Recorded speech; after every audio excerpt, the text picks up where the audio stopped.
Le SOS par satellite arrivera en France dès le mois prochain. Retour sur l'annonce surprise alors que cette nouveauté qui va sauver des vies vient d'être mise en service aux États-Unis et au Canada. Pas de nouveau Mac avant le printemps, la route est dégagée pour le casque immersif d'Apple pour lequel tous les voyants semblent au vert. Du côté de RealityOS et du hardware, réussir son lancement pourrait être l'unique priorité de cet hiver. Et si l'année 2023 d'Apple en dépendait largement. Autre question, et si le cœur de ce casque était conçu par une PME française? Ce sera la mise au point de Gilles Dounès. Tim Cook sur CBS, c'était mardi matin aux États-Unis. Il n'a été question ni du casque ni de l'Apple Car, mais de Twitter, de l'Apple Watch et de la vie privée. On va y revenir. Le dîner de Daily Habit Ball avec le débarquement du Wi-Fi 7 et puis le bonus exclusif pour notre communauté Patreon avec un projet de clavier Apple sans touche pour nos portables Mac. L'occasion pour nous, juste après le générique de fin, de nous souvenir de nos claviers préférés et des pires aussi. Générique papillon.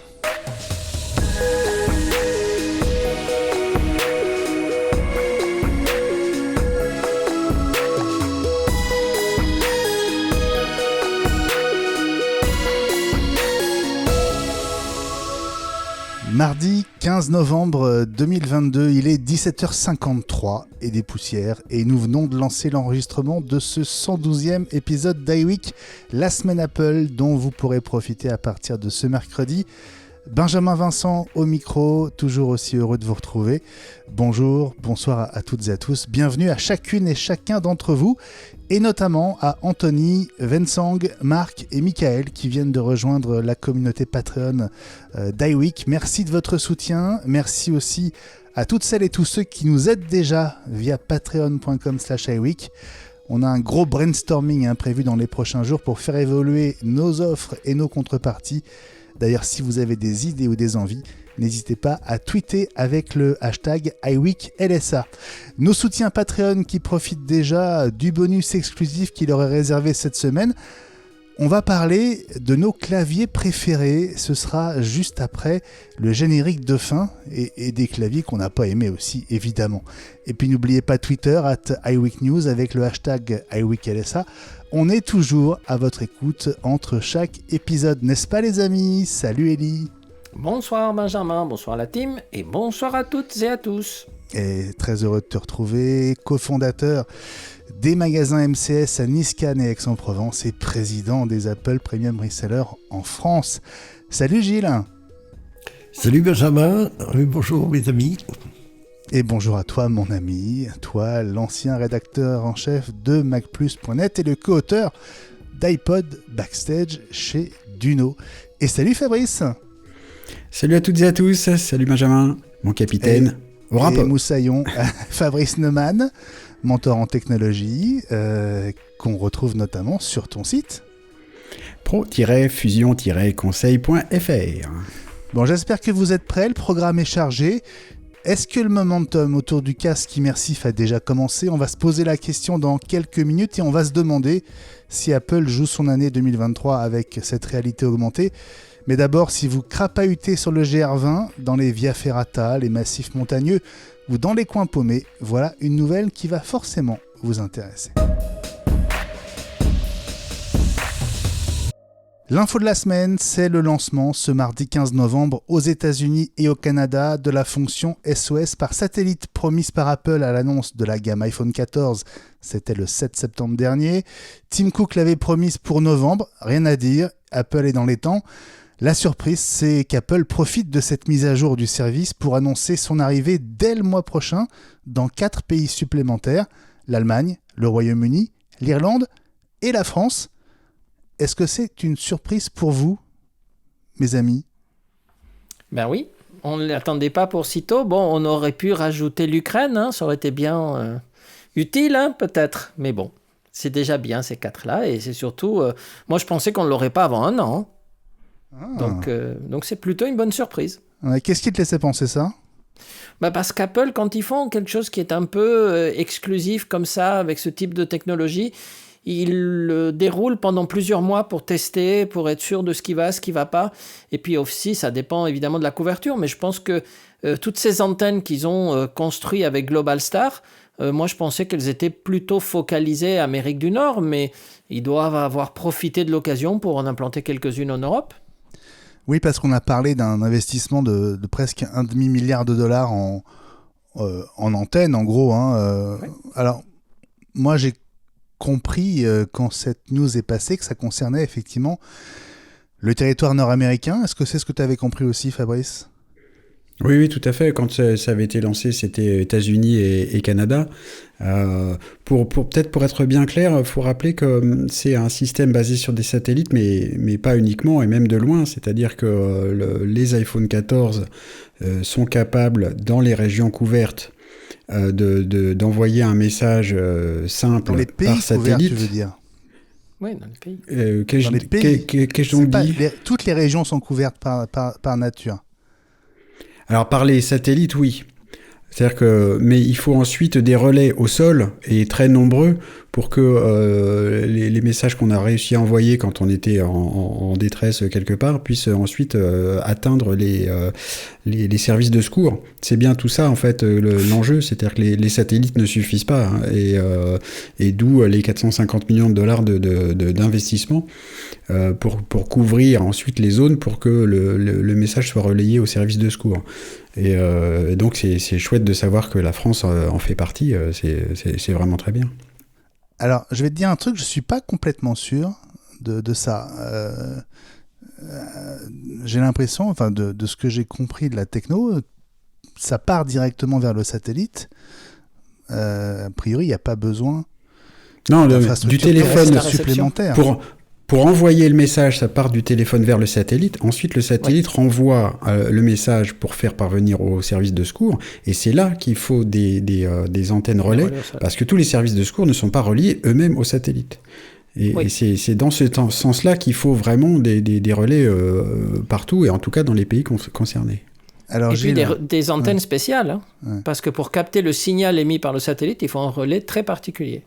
Gilles, il récupère les données de l'iPhone, ton altitude, tes coordonnées en longitude et en latitude précises, ton altitude, tes données, tes constantes, si ça va, si ça va pas.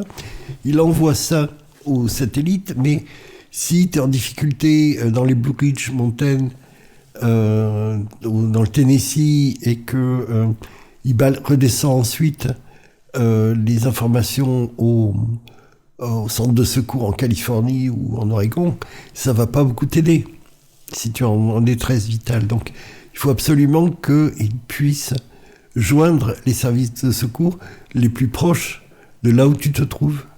C'est ce qu'expliquait Fabrice. Mais ils vont utiliser le satellite qui couvre la zone où tu te trouves. Hein. Le satellite qui couvre le Canada n'est pas le même qui va couvrir la France. Hein. Justement, Elie, attends, on va revenir à la suite de ce sujet, évidemment. Mais d'abord, puisqu'on a parlé dans les titres de cette interview sur CBS, il a été question du lancement de cette fonction, justement, avec cette courte démonstration d'un envoi de SES par satellite depuis un iPhone 14. Is that a little satellite up there? That is a little satellite up there. Kyan Drance is Apple's VP of iPhone marketing. And it just connected. And it just connected. So what it's doing now, it is sending the answers to the questions that I just put in. It sends my location information, including my elevation. It sends my medical ID, if I've set that up, even my battery level on the phone. Bon, voilà comment ça se passe de manière assez sommaire. Alors, ce qui est intéressant, c'est qu'il y a un mode démo qui permet de tester la fonction sur son iPhone sans envoyer d'alerte et sans mobiliser tous les SAMU de la région. C'est déjà intéressant, ça permet de tester et de voir comment ça marche. Heureusement, je suppose plutôt que la fonction de test est elle-même limitée en nombre de fois qu'on peut tester, par exemple, parce que ça coûte tellement cher d'envoyer des signaux, et puis la bande passante est quand même très très faible. Alors ce serait dommage qu'à force de tester, ça empêche des gens en détresse d'envoyer leur message. Non, mais je crois pas qu'ils aillent jusque-là. En fait, ça te permet de mettre le téléphone et de voir si tu as un satellite à portée, de voir que ça synchronise. Mais tu n'envoies rien, en fait, en test. Tu sais que tu pourrais envoyer.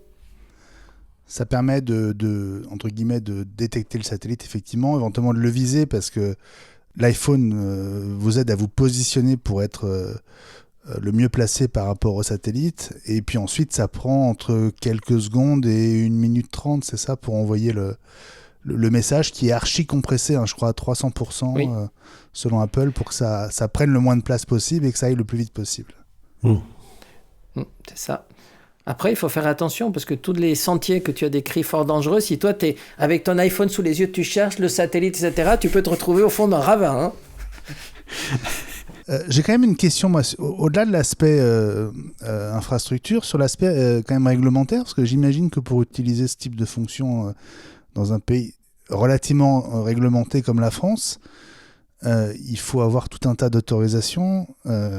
Alors, avec les autorités qui dépendent du ministère de l'Intérieur, au ministère de la Santé probablement, avec l'administration qui gère tout ce qui est fréquence, etc. aussi. Ça veut dire qu'il y a sans doute eu un gros travail de fourmis très discrètes. Ouais. C'est pour ça qu'il y a un décalage. Mais quand Apple, pour répondre à ta question... Faible, Gilles, Très très faible. C'est quasiment simultané à un mois d'écart. Oui, mais il y a eu tout un travail avant de préparatoire. Quand Apple veut un marché et quand quelque chose est important, un marché est important pour elle, il s'en donne les moyens et ça vient très très vite après les États-Unis. Donc je ne suis pas étonné que ça vienne si vite. Non, mais je suis quand même d'accord avec Ellie. Je suis étonné que ça arrive aussi vite. Je pensais vraiment que l'ouverture du service en Amérique du Nord allait servir de test. Je pensais même aux 2 ans de gratuité qui soit une période un peu bêta sur leur sol, quoi. Non, il y a urgence pour eux, d'autant que ça peut être une locomotive pour un appareil qui est... Alors, il se vend bien pour l'instant, mais il y a du calme au niveau du vent et des vents de face, comme dit Tim Cook, qui s'annoncent pour le marché de la tech et l'iPhone, y compris dans les mois et les années qui viennent. Donc, il y a besoin de trucs un peu sexy, un peu croustillants, pour servir de relais de croissance, comme on disait dans le temps. Ellie ? En fait, pour compléter l'information sur la préparation en secret ou ça, ce qui est surprenant, c'est que tous ces développeurs qui analysent les codes des bêtas, etc., la 16.1, ils n'ont pas vu qu'il y avait plusieurs pays qui étaient préparés, à moins qu'on attende la 16.2 pour ces autres pays, et donc dans lequel cas ça serait mi-décembre, parce que n'oubliez pas que tous ces renseignements qui sont demandés, ils vont être demandés en français, parce qu'il y a toute la préparation de ce qu'on envoie au satellite, et ensuite les numéros d'urgence, aux États-Unis c'est le 911, ils l'ont dit dans l'interview, mais en France c'est le 112, donc tout ça, il y a une infrastructure à préparer, et comme tu as dit tout à l'heure, il faut qu'ils puissent faire des essais et montrer aux autorités françaises que ce système marche réellement, parce que sinon ils vont pas mobiliser les pompiers, un hélicoptère, un truc comme ça pour aller sur zone dans les montagnes pour que ce soit juste un bug, quoi. Ça coûte trop cher. Fabrice ?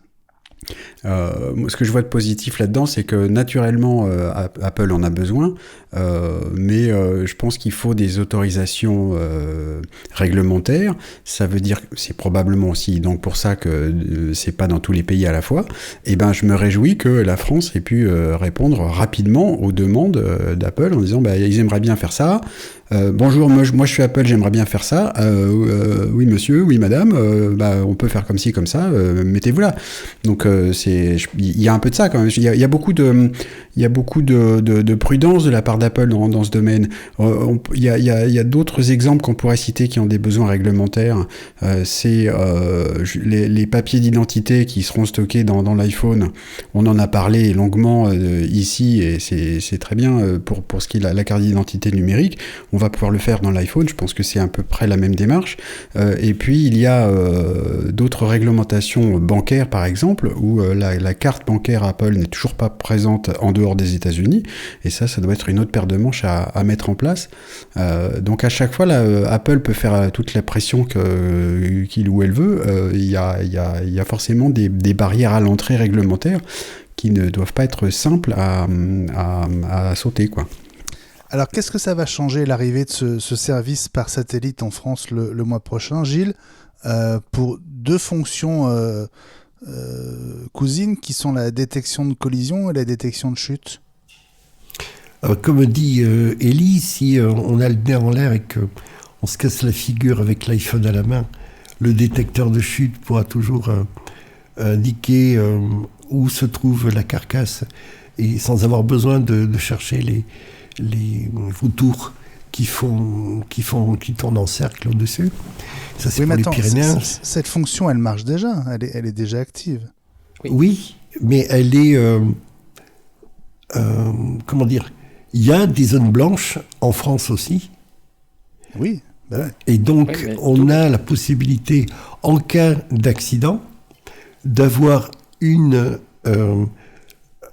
cette nouvelle fonction d'alerte par satellite qui prend le relais d'une alerte par téléphone qui ne répondrait pas faute de pylônes et d'antennes relais.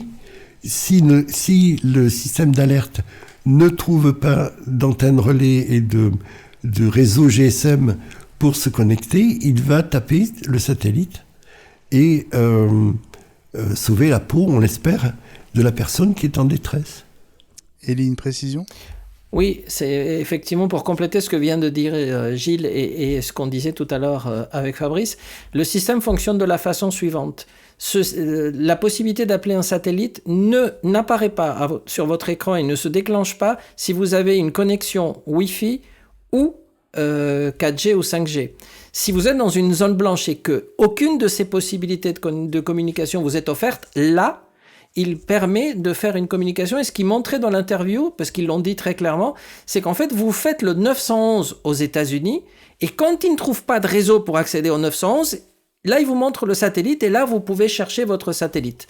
Et en France, donc, il faudrait faire, dans un cas comme ça, le 112, parce que ce n'est pas une alerte automatique comme dans le cas d'une chute. Là, il faut que vous ayez l'iPhone à la main et que vous cherchiez un satellite. Donc, ça veut dire il faut que vous soyez en état de le faire et de composer ce numéro. Donc, pour éviter les automatismes, encore une fois. Donc, d'où l'importance de ce numéro, mais qu'après, sont 3 chiffres. Hein, c'est pas très compliqué à mettre dans un code. Hein. Et donc, c'est la même chose pour la détection d'accidents ou de collisions, d'accidents de la route ? Dans ce cas-là, oui. Parce que si on n'a pas de réseau mobile, il y aurait la possibilité d'utiliser le satellite, mais il ne va pas appeler le satellite tout seul puisqu'on ne l'a pas cherché. Mais dans ce cas-là, si on a un accident, il faut que le téléphone appelle et qu'on est inconscient, si on ne désactive pas. Oui, c'est pour ça qu'une des questions qui sont posées au départ et qui sont envoyées au satellite, c'est est-ce que c'est moi qui suis accidenté ou est-ce que c'est quelqu'un qui est avec moi ? Parce que si on a l'iPhone dans la poche, ça ne peut pas appeler. C'est pas possible.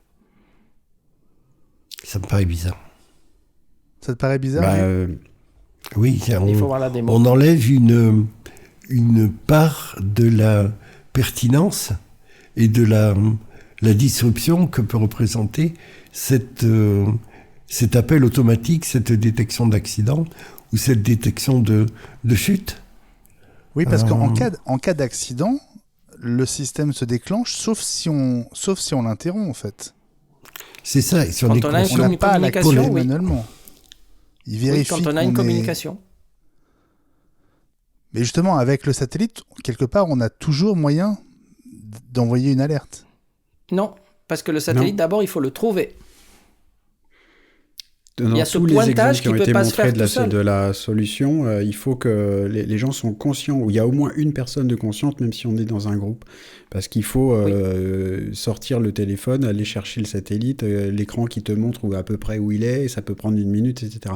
Donc justement, si tu es dans le désert du Nevada et qu'il n'y a pas de connexion, que tu as un accident de voiture malheureusement, et que tu es inconscient, malheureusement, je pense que ça ne marchera pas. Voilà, c'est pour ça que c'est les débuts, c'est les balbutiements qui sont déjà, à mon avis, formidables, mais d'une fonction qui ne sera complète que dans quelques années, d'abord au niveau du nombre de pays couverts, et ensuite des capacités des iPhones d'aller se connecter à des satellites qui seront peut-être aussi dans quelques années d'autres types de satellites que les Globalstar, c'est-à-dire des satellites qui seront plus près, peut-être ceux de SpaceX. D'Elon Musk. Absolument. D'Elon Musk, parce que justement, il y aura moins besoin d'aller chercher à tâtons le satellite qui correspond bien à la position à laquelle on se trouve. Voilà, D'accord, donc, ok, c'est plus clair. ça enlève un petit peu l'intérêt peut-être, mais en fait, je pense qu'il faudrait plutôt le voir à l'envers, c'est-à-dire que c'est une capacité supplémentaire qu'on n'avait pas, qui n'est donc pas encore totalement complète, qui se complétera au fur et à mesure des itérations, un peu comme d'habitude. Et qui est Alors, il y a gratuite encore- pendant 2 ans. Donc on va pas la bouder. Alors, 2 ans, avec une petite nuance, Ouais. Ellie. Oui, parce qu'en fait, ils disent que c'est à partir de la date d'activation du périphérique. C'est-à-dire que si c'est un iPhone qu'on a acheté au mois de septembre, est-ce qu'on perd réellement un mois et demi ? C'est une question posée, on ne sait pas. Ils ont dit dans l'interview que c'était à partir de la date d'activation du téléphone. Donc Bah, on va pas alors- en racheter un nouveau pour gagner un mois, mais bon. Si c'est un iPhone 14 de la sortie, vu que la fonction arrive courant décembre, ça fera plutôt 3 mois de moins qu'un mois et demi. C'est vrai. Mais bon, on va quand même Enfin, pas bouder. c'est moins grave pour les pays dont nous faisons partie, donc, mais pour ceux qui arrivent dans un an, les gens qui vont acheter leur iPhone 14 maintenant, c'est couillon quand même. Bon, et en revanche, on n'a toujours pas de certitude sur le fait que ça devienne payant dans 2 ans. On n'a pas de Ils ont rien prix dit non encore, plus. non. Hein. Non. Ils n'ont pas parlé d'abonnement? Non. Ils ont dit que c'était gratuit pendant 2 ans. Ouais. Donc après, Ouais, c'est je pense tout. qu'ils vont analyser ce qui se passe. Ils vont aussi analyser la concurrence parce que dans quelques mois, il y aura la solution Starlink qui est payante. On connaît.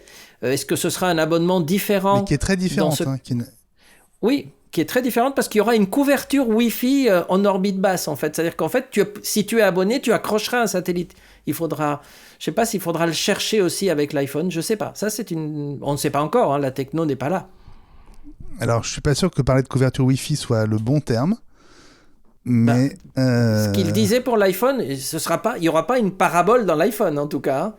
Donc il faudra bien que l'iPhone accroche un satellite. Alors, c'est peut-être pas en Wi-Fi, mais il faudra bien qu'il accroche Non, un c'est pas de la. satellite. C'est On pas sait de la pas sur une comment bande de Wi-Fi, fréquence mais- particulière, ouais, c'est pas du Wi-Fi. Non, c'est sur le terme Wi-Fi que je Oui. venais un petit peu te titiller. Dans la différence de la techno annoncée par Elon Musk avec T-Mobile, c'est qu'elle permettra de passer des appels vocaux, d'envoyer des SMS et peut-être, dans un deuxième temps, de regarder de la vidéo. Oui. Mais comme on partagera un débit sur une zone arrosée par chacun des satellites, forcément, on sera dépendant de la quantité de kilo-octets ou de mégaoctets qu'on pourra utiliser. En tout cas, ça ne sera pas interactif comme peut être aujourd'hui la solution par parabole, parce qu'en fait, l'iPhone ne pourra pas transmettre directement au satellite toutes les commandes de navigation d'un site web ou des choses comme ça en temps réel. C'est-à-dire qu'on n'aura pas cette même expérience. Et puis il y a une autre nouvelle possibilité qui va arriver avec dans ce SOS d'urgence par satellite, puisque c'est son appellation officielle en France.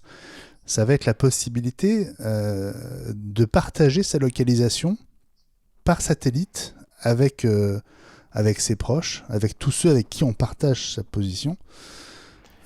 Pour le coup, ça ne déclenchera pas la grosse cavalerie et l'arrivée des secours.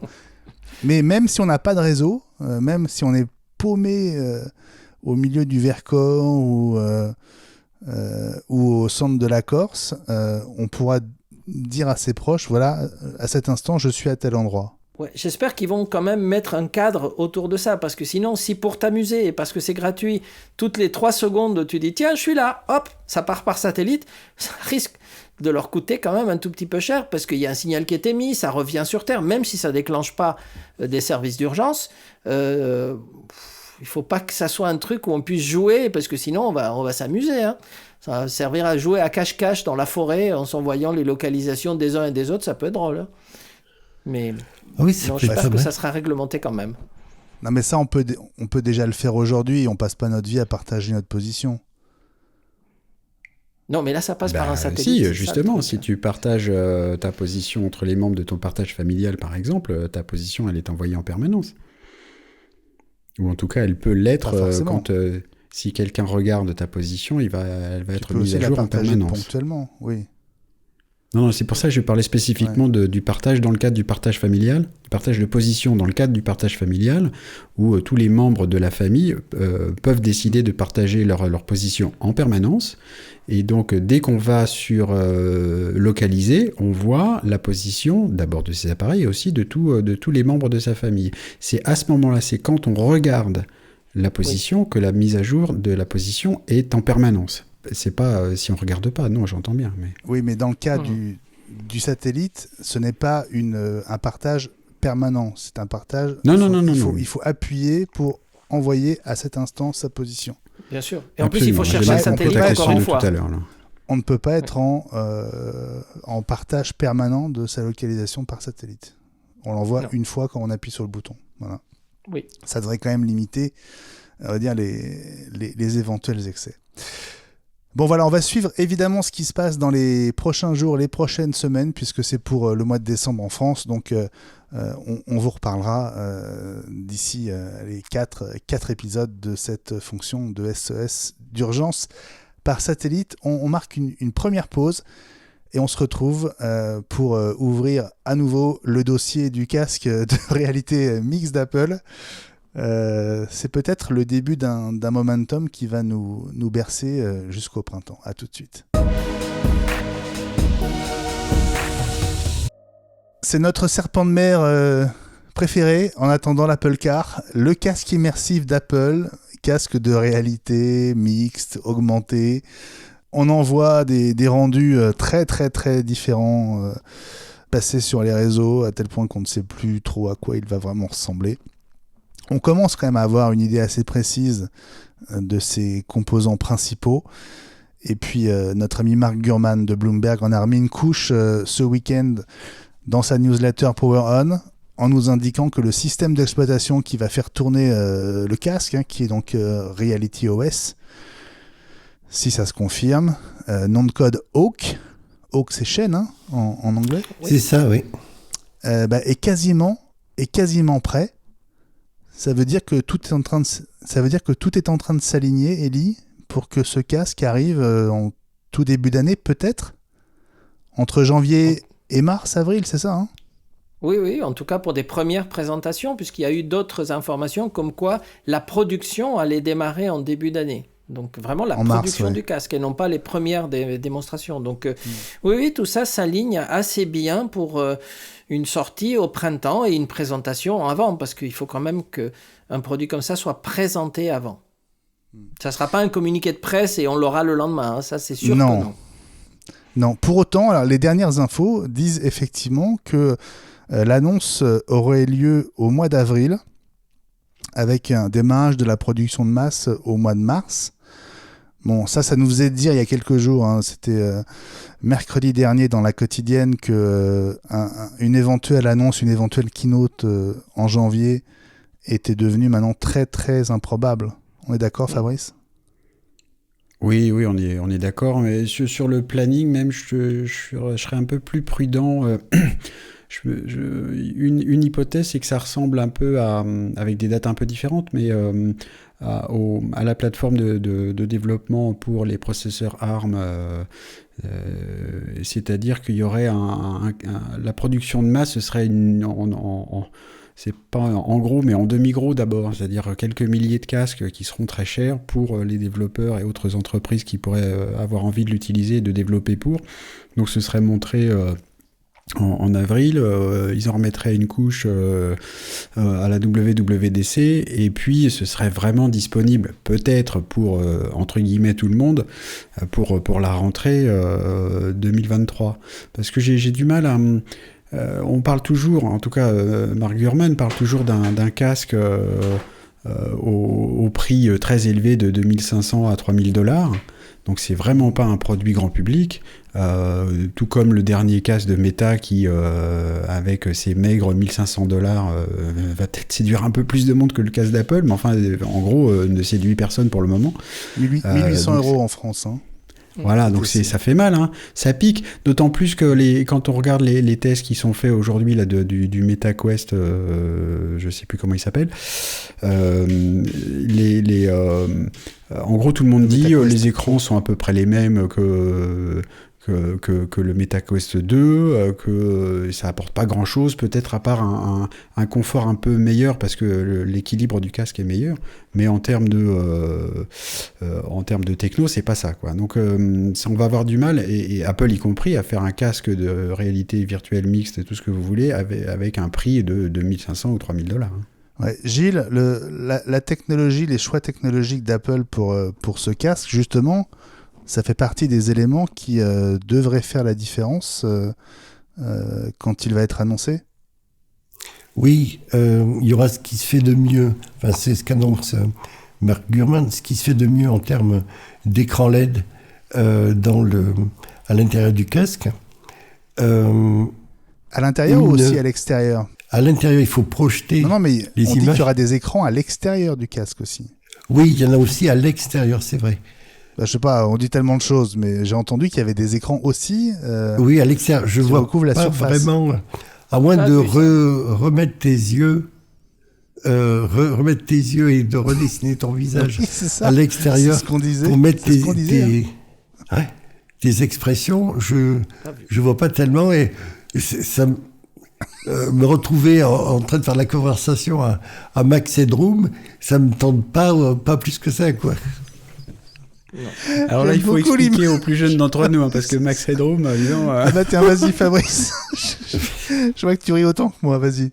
Bah oui, parce que Max Très belle Headroom, image, Gilles. un personnage 3D de télé des années, je sais pas, mi-80, quelque chose comme ça. Oui, c'était Canal.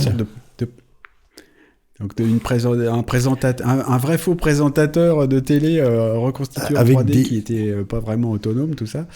Donc et avec pour les des plus expressions d'entre nos auditeurs, exagérées. je leur propose d'aller chercher sur Google à quoi ça ressemble. Hein. Parce qu'on aura du mal à mieux vous le décrire. Élie. Deux petites précisions. Effectivement, il y aurait 2 écrans OLED de 8K à l'intérieur du casque, qui serviraient en fait à visualiser l'environnement. Et il y aurait au moins une dizaine de caméras extérieures pour pouvoir avoir l'environnement tout autour. Et la question que je me pose avec tout ça, avec un processeur M2, c'est où est-ce qu'on met les batteries et combien elles vont peser ? Parce que sinon, l'autonomie du casque, avec tout ça... Tu sais ce que j'ai envie de te répondre ? Non, dans ta culotte. Non. Une petite valise comme comme les astronautes avant de rentrer dans la capsule Gemini. Ah oui, dans les valises, oui, c'est ça, on va dire ça alors. François sort de ce corps. Après les valises de billets, les valises de batterie. Non, mais c'est une vraie question. C'est une vraie question. Alors, cela dit, pour les écrans, moi, je ne mettrais pas une pièce sur les écrans. Il n'y aura pas de fil à ce casque. Il n'y aura pas un fil avec des batteries externes. C'est pas possible. Non, c'est pas possible. Non, moi, je ne crois Apple. pas vraiment aux écrans 8K devant les yeux, là, parce que... pour revenir sur le MetaQuest Pro qui vient d'être annoncé, ça reste donc des écrans de petite taille devant les yeux qui sont en 1920 par 1200 en gros. Passer à 8K pour chaque œil, pour moi, je pense que c'est un saut technologique qu'on sait peut-être faire, qu'on sait peut-être construire, mais alors là, du coup, le casque, il est plus à 3000 balles, il est à 10 000, quoi, tellement ça peut être cher. Je pense pas que ce soit... Je sais pas, on verra. Pas une pièce là-dessus, hein. Il y a eu au moins 4 sources différentes qui ont dit ça, mais tant qu'on n'a pas vu le casque, c'est tout à fait possible. Hein. Ouais, 8K, c'est 33 millions de pixels sur chaque œil, quand même. Hein. Ouais, et le M2 est pas capable de faire ça, hein, sérieusement. En plus, si, je c'est crois. pas un M2 qu'il faudrait. Si, il gère au moins 2 écrans 8K, si ce n'est 4, je crois. Hein. Oui, mais il faut pas oublier... Enfin oui, remarque, c'est que pour l'affichage. Mais ça dépend si c'est autonome. Alors, faut voir, parce que si c'est autonome, s'il n'y a donc pas besoin d'iPhone ou d'ordi, etc., il y a l'affichage, mais il faut aussi les calculs 3D, etc. Enfin, ça demande des capacités de calcul graphique que le M2 n'a pas. Et si on passe au M2 Pro, Max, Ultra, qu'on n'a pas encore vu, qui sont très gros et qui consomment beaucoup plus, on revient sur la réflexion d'Eli où l'autonomie va être de 2 minutes 52. Donc c'est pas, c'est pour ça je pense qu'on est en plein dans la surenchère de ce qu'on a envie de voir de la part d'Apple, mais ça me paraît pas raisonnable. Et je pense pas qu'Apple fasse comme ça. En plus dans la manière de faire d'Apple au fur et à mesure du temps, si on revient pour faire plaisir à Gilles au lancement de l'iPhone, il y avait plein de techno un peu en avance, mais c'était pas non plus l'écran était très bien, mais c'était pas un super haute résolution. Il était en Edge et même pas en 3G, etc. Donc ils arrivent sur un marché en faisant des efforts de techno, mais ils sont pas à la super pointe de toutes les technos. Et la 3G existait au moment du lancement de l'iPhone. Non, mais elle n'était pas déployée partout. Enfin, c'est pas la même chose que de dire qu'elle n'existait pas. Donc il y a un moment, justement, c'est ça qu'on dit, c'est que ils sont pas au top du top de la techno, et les écrans 8K de cette taille n'existent pas. Ouais. Bon, alors il y a quand même dans les infos à confirmer de Mark Gurman, il y en a quand même une qui est assez étonnante, c'est qu'il parle d'un casque qui restituerait de la vidéo en 3D. Vous avez vu ça comme moi? Oui, et justement, je trouvais ça avait particulièrement du sens, dans la mesure où ils referaient pour la vidéo ce qu'ils ont fait pour le son avec le Dolby Atmos. Oui, mais ça suppose un environnement fermé. À partir du moment où tu veux un casque de réalité mixte, en plus qui absorbe le monde extérieur pour le restituer dans le casque, j'arrive pas à penser en termes de vidéo 3D dans un...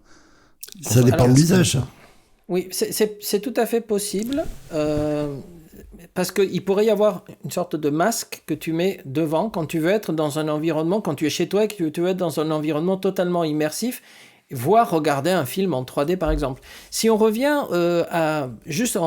pour comparaison à des lunettes dont on avait parlé il y a quelques émissions, qui sont les lunettes Nreal, où je suis toujours sur le coup, le problème c'est qu'on n'arrive pas à les faire venir en France.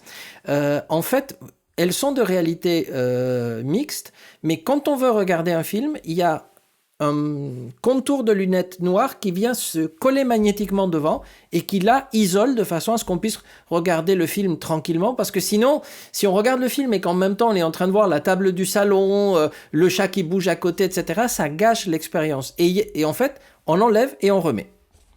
Donc ça c'est pourrait l'équivalent être ça. de la suppression du son dans les AirPods, du son extérieur. Oui, un peu. Fabrice, pour toi, imaginer de la vidéo en 3D dans ce casque, est-ce que ça a un sens, ou est-ce que c'est des nostalgiques de la 3D au cinéma qui fantasment à la vengeance de la 3D dans le casque Apple, hein?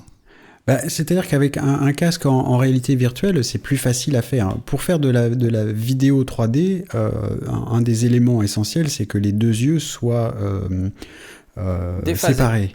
Oui, c'est ça. Soient totalement séparés. Donc on peut-être qu'il y a quelque chose juste de physique à faire dans le casque, où il y aurait les deux écrans bien séparés pour que, juste au niveau de l'arête du nez, juste pour que chaque œil ne voit que l'écran qui lui est dédié. Donc ça, c'est comme ça qu'on fait. Puis du temps des lunettes bicolores, c'était déjà comme ça. Enfin, il fallait vraiment...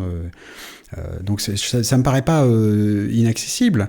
Ensuite, si c'est un casque qui est totalement fermé avec de multiples caméras pour voir à l'extérieur, ça veut dire qu'il suffit d'éteindre les caméras extérieures pour qu'on se retrouve totalement isolé du monde extérieur. Donc ça me paraît pas inenvisageable. Et puis c'est vraiment avec un casque de ce genre-là qu'on peut aller jusqu'au bout dans la 3D. On est déjà dans un univers immersif avec un casque. Quand on produit de toute façon de la vidéo pour ce genre de casque, on utilise les moyens de production de vidéo en 3D, que ce soit pour de la vidéo ou pour des graphiques utilisant les moteurs genre Unity, Unreal et tout ce qu'on veut. Donc moi ça me paraît pas délirant du tout, au contraire. Mais surtout, s'il y a un métaverse Apple, quel qu'il soit, c'est forcément en 3D, parce que celui de Facebook est en 3D, même s'il n'est pas fabuleux, d'après ce que disent les testeurs. Moi, je ne l'ai pas testé. On ne peut pas envisager une interface et un métavers Apple qui ne soit pas en 3D. C'est pas possible. En 2D, c'est trop plat. Mais c'est pas de la 3D. C'est pas de la 3D. C'est Non, c'est pas de la 3D, le métaverse. Il y a une profondeur. Qu'est-ce que tu fais comme différence, en Là, fait Moi, j'ai du mal à voir. Bah justement, là, pour moi, la 3D, il y a une vraie idée de relief. Il y a plusieurs niveaux. C'est pas une image à plat où il y a juste de la perspective. Ouais. Mais dans un casque en VR, c'est jamais comme ça. Puisque justement, il y a déjà 2 écrans, tu vois, avec tes 2 yeux, et tu as déjà des effets de profondeur. C'est bien pour ça que tu as de quoi manier avec les joysticks, etc., pour attraper des objets qui sont devant, derrière, et que tu sens la profondeur. Donc la 3D, là, on n'est plus justement avec les lunettes en couleur du temps de notre jeunesse. On est par défaut en 3D quand même. D'accord, parce que c'est un casque fermé. Et... Ok, on est par défaut dans cet environnement avec de la profondeur, c'est ça que tu dis. Ouais. Mais l'info ou la rumeur séparait bien 2 choses. Le service de contenu, entertainment, de films, vidéos, etc. en 3D, et puis l'univers immersif avec le de type métaverse, etc. où ça peut être, je sais pas moi, des trucs d'immersion, dans des trucs d'apprentissage, etc. Mais c'est deux mondes différents, éventuellement du jeu. On n'en a pas parlé. Où là, on peut avoir un jeu immersif avec de type jeu de plateforme, mais en vision subjective. Il y a tout ce type de contenu également qui sont possibles. Mais il y a une puissance de calcul et une débauche de consommation d'énergie qui est à la clé là derrière. Mais ça veut dire, on est tous d'accord là-dessus, que ce serait un casque avec 2 usages différents. Un usage, entre guillemets, fermé, et un usage, alors pas forcément ouvert, mais en tout cas qui réalité augmentée, qui incorpore le monde qui nous entoure, le monde réel qui nous entoure, et l'enrichit avec des données en surimpression. Oui, grâce aux caméras, exactement. Oui, tout à fait. C'est ça. Bah c'est ça qu'on voit. Alors c'est ça qu'essaye de montrer Meta sans y parvenir tellement, d'avoir son ordi en face de soi et puis des écrans virtuels qui flottent dans l'air quand on a son casque sur le nez, ou qu'on peut utiliser en plus de son écran réel qu'on a sur son ordi. Et à ce moment-là, on peut enfin faire des tableaux numbers dans son casque de réalité virtuelle, comme en rêve Tim Cook depuis si longtemps. Alors, oui, d'autant qu'il a mis sur le projet du casque à réalité virtuelle et sur la partie contenu, je me souviens plus de son nom, mais le gars qui bosse depuis une dizaine d'années sur iWork, d'où comment dire, l'argument supplémentaire. J'ai vu la news, mais je vois pas le rapport entre iWork et le casque de réalité. Parce qu'il pourrait développer des applications bureautiques pour le casque. Oui, c'est ce qu'on vient de dire. C'est le projet personnel de Tim Cook. Il veut faire des tableurs dans son casque. Oui. C'est ça. Mais oui. Bon, alors, plus sérieusement, je pense pas que ce soit l'usage qui nous fasse massivement dépenser $3,000, mais toi peut-être, Ellie. Non, c'est pas pour ça, c'est parce que lui, pour pouvoir compter le nombre de milliards et les bénéfices de chaque trimestre... Il fait tellement de zéros qu'il lui faut un casque. Tu fais scroller tes lignes Excel sur le... Non, plus sérieusement, est-ce que vous avez le sentiment, maintenant que les annonces de la rentrée ont eu lieu, maintenant qu'on pense avec pas mal d'éléments à la clé que finalement il n'y aura pas d'autres annonces avant le mois d'avril, qu'Apple a libéré le terrain pour laisser le maximum de place à l'annonce de ce casque quand elle aura lieu, alors que ce soit entre janvier et le mois de mars. Alors... Il va falloir qu'ils vendent du PowerBook, du MacBook Pro et de l'iMac. Putain. Donc il va falloir qu'ils vendent du Mac avec du M2 dedans, et ils vont pas laisser comment dire, des toiles d'araignée comme ça sur leur gamme pendant 107 ans, surtout si ils annoncent des temps difficiles, des mois, des semaines difficiles à venir, et ils sont en train d'essayer de purger leur circuit de distribution pour écouler leur Mac de bureau et leur Mac portable. Donc il va falloir assez rapidement qu'ils proposent quelque chose avec du M2, qui propose de la nouveauté, quoi. Le MacBook Air va pas suffire. Ah, je suis d'accord avec toi, mais les dernières nouvelles disent que c'est pour le printemps. Ça veut dire dans 5 mois au mieux. Ça ne veut pas dire la présentation. Parce qu'une production en avril, oui, ou mars-avril, mais qu'est-ce qui empêcherait du casque? Non, mais nous, on parle des Macs, là. Ah, pardon. Là, on se dit, il n'y a plus aucune annonce avant le casque. Non. Il pourrait y avoir une annonce du casque alors en début d'année, parce que ce qui n'est pas possible, c'est effectivement qu'il y ait cette sorte de vide intersidéral. Mais c'est ça ma question. Du casque. C'est ça ma question. Oui, est-ce qu'il y a un momentum pour le casque? La réponse. Pas encore. Ou est-ce qu'Apple profite du fait qu'il y a un vide? Non. Et se dit, non. Voilà, la place est totalement libre pour que le casque fasse. Non, mais pour revenir à ce qu'a dit Gilles tout à l'heure, c'est que le casque pourrait très bien être présenté en début d'année, surtout si l'OS est quasiment fini, de façon à ce que des développeurs aient un kit de développement casque qui permettent de sortir des applications et des usages pour le printemps, voire pour la WWDC. Il a bien fallu 6 mois pour le portage du M1. Il a fallu à peu près le même temps pour l'Apple Watch entre l'annonce et la disponibilité. Ils ne peuvent pas faire une annonce du casque en avril pour dire il sort le mois prochain. Avec quelles applis personne ne va l'acheter? Donc, il pourrait être annoncé en janvier, le casque, mais que pour les développeurs. C'est-à-dire qu'on ne pourrait pas l'acheter, on ne pourrait pas aller l'essayer dans un magasin. Mais du coup, ça libère après février-mars pour faire des annonces parce qu'ils ont annoncé un trimestre difficile. Ils ne peuvent pas annoncer 2 trimestres consécutifs difficiles. Les actionnaires ne les laisseront pas. Hein. Donc, ça, le vide, pas possible, ça serait pour le vide, ça serait pour le chiffre d'affaires. Et là, c'est pas, il a tout à fait raison, quoi. Oui. Attends, le trimestre difficile, c'est l'actuel. C'est l'actuel. Donc, c'est celui qui se termine fin décembre. Oui, donc il faut absolument qu'ils aient des annonces hardware en février-mars avec du revenu pour les actionnaires. C'est obligatoire. Ils ne peuvent pas faire autrement. Mais ce ne sera pas le casque. Non. Ça ne sera pas le casque en revenu. Mais le casque peut être annoncé en janvier pour les développeurs. Point. On disait qu'il n'y aurait pas d'annonce en janvier au début. Oui, mais... Non, mais... non, mais il faut qu'on se mette d'accord. Ou alors, assumons qu'on soit tous en désaccord et qu'on ait chacun une vision différente, mais qu'elle soit claire. Alors, qui pense quoi? Ellie, fais-nous le timing à partir du mois de janvier.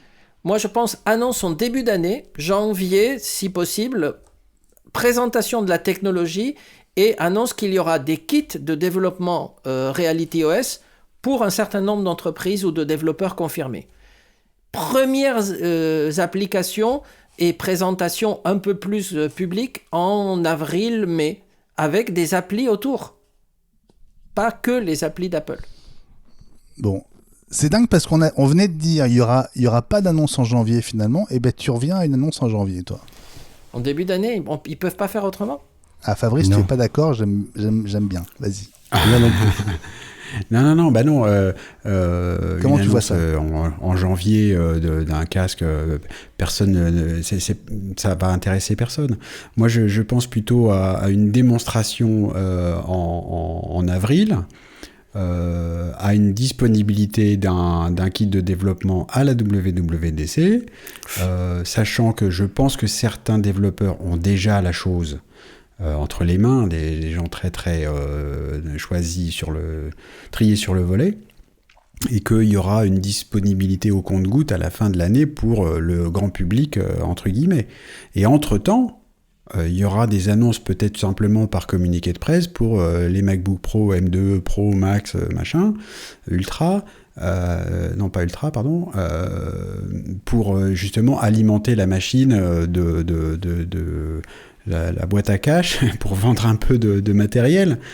Mais je pense que Apple n'est pas en train de se précipiter, on l'a bien vu sur le casque, qu'ils vont y aller à petits pas, parce que c'est comme le rappelait Élie, je crois, ou Gilles, je ne sais plus déjà, la montre a été montrée, de l'allitération, bon temps à l'avance, pour des histoires aussi de FTC, de la fédération FCC, de la communication là, aux États-Unis, et ce sera le cas probablement du casque, parce que du coup, il y a des éléments de communication sans fil et des choses comme ça. Donc, ils vont même peut-être être obligés de montrer quelque chose si c'est le casque. Il y a le kit de développement qui n'est pas forcément le casque lui-même, mais si c'est pour le casque, il va falloir qu'ils montrent à cause des brevets, des machins comme ça. Donc, moi, je ne pense pas qu'on ait des démonstrations d'applications pour le grand public en nombre, même avant la WWDC, et pour quelques-unes seulement, des gens qui l'ont déjà entre les mains. Donc il va y avoir une première démonstration publique, mais pas avant avril, à mon avis. Mais ça n'empêche pas de faire quelque chose en janvier destiné aux développeurs pour qu'ils arrivent. Parce que le problème, c'est que Reality OS est quasiment fini. Tu penses qu'Apple finisse un système d'exploitation, il le laisse 4 mois dans un tiroir et puis après il le montre? Je crois pas. J'ai jamais vu Apple faire ça. Jamais. Alors, on va demander l'avis de Gilles sur le timing, la chronologie. Gilles, quelle est toi ta prédiction en termes d'annonce et de chronologie en 2023? Je partage l'avis de Fabrice, même si Élie ne dit pas de bêtises. Il y a une... Dis-le nous avec tes mots à toi. Donc, oh putain. Je vois bien une annonce des processeurs M2 et des Mac un peu poilus pour développer avant le tout début du trimestre janvier-février, et l'annonce ensuite des lunettes vers mars-avril, le temps que les gens puissent avoir sur leur bureau de quoi développer. L'OS est prêt, mais justement, ils ont de quoi mettre ensuite dans les mains des développeurs choisis, dont parlait Fabrice. Il y a toujours toutes les keynotes, il y a toujours tel ou tel studio ou tel développeur qui est là pour présenter en avant-première son contenu et dire tout le bien qu'il pense du nouvel OS ou de la nouvelle machine. C'est à ce niveau-là que ça va se passer. Et ensuite, alors la présentation la mise dans les mains des développeurs, je la vois pas vraiment à la WDC, quand il y a eu un nouveau device avec un nouvel OS en truc de rupture. Ils l'ont toujours mis avant dans les mains des développeurs pour ne pas le noyer avec le reste de leur offre. Ouais, donc, on aurait une présentation et une mise à disposition des kits de développement logiciel en avril-mai, juste de quoi se démarquer de la grand-messe de juin et la mise à disposition, mettons, pour la fin de l'année et le trimestre de Noël, où typiquement c'est un produit pour ce type de moment. Enfin, je vois pas $3 000 avant. Non. Tiens, chérie. Ouais. Joyeux Noël. T'as bien travaillé cette année, tiens. Oui. Non, mais alors, c'est intéressant ce que tu dis, Gilles, parce que effectivement, on va sans doute assister à un événement un peu de l'ampleur de l'Apple Watch, c'est-à-dire une nouvelle famille de produits, un nouvel écosystème. J'ai presque envie de dire un nouveau métier pour Apple, mais c'est presque ça. On se souvient que l'Apple Watch avait été montré pour la première fois chez Colette à Paris dans un magasin ultra branché pendant la Fashion Week. Bon, c'était complètement nouveau. C'était en plein mois de septembre. Non, bien sûr. Là, c'est une nouvelle interface. Non, mais à chaque fois, il s'adapte à un nouveau secteur. Ils le feront peut-être pour la voiture si l'Apple Car arrive, tu vois, ce sera encore autre chose. Oui, mais entre les deux, il y a quand même un produit que vous oubliez, entre le casque à $3,000 pour un marché professionnel qui est un marché de niche pour Apple. Ils ont dit que ce serait un casque pour les professionnels. Et les Apple Glass, qui seront un produit de masse destiné à tout le monde, qui lui méritera effectivement la méga annonce, les trucs, parce que ça, c'est le truc que tout le monde va pouvoir s'offrir pour Noël. Mais si on retarde trop le casque, les lunettes qui devaient arriver fin 2023, début 2024, on les reporte à 2025 alors. Donc, et voilà. Donc, pas forcément. J'y crois pas. Moi, j'y crois pas. Mais entre-temps, on a eu le Covid, la guerre, la pénurie de composants. Il y a beaucoup de choses qui ont pris un peu de retard quand même. Oui, mais le casque, de toute façon, c'est un produit qui va être destiné à un marché très particulier. Ils ne vont pas dépenser, par exemple, des milliards en publicité générale pour le grand public parce que ça ne leur est pas destiné. Ils vont focaliser les marchés verticaux auxquels ils adressent ce casque. Oui, mais le produit et l'annonce va se suffire à lui-même. C'est ça où il n'y a pas besoin de faire des clips super léchés, balancer de la publicité d'habitude.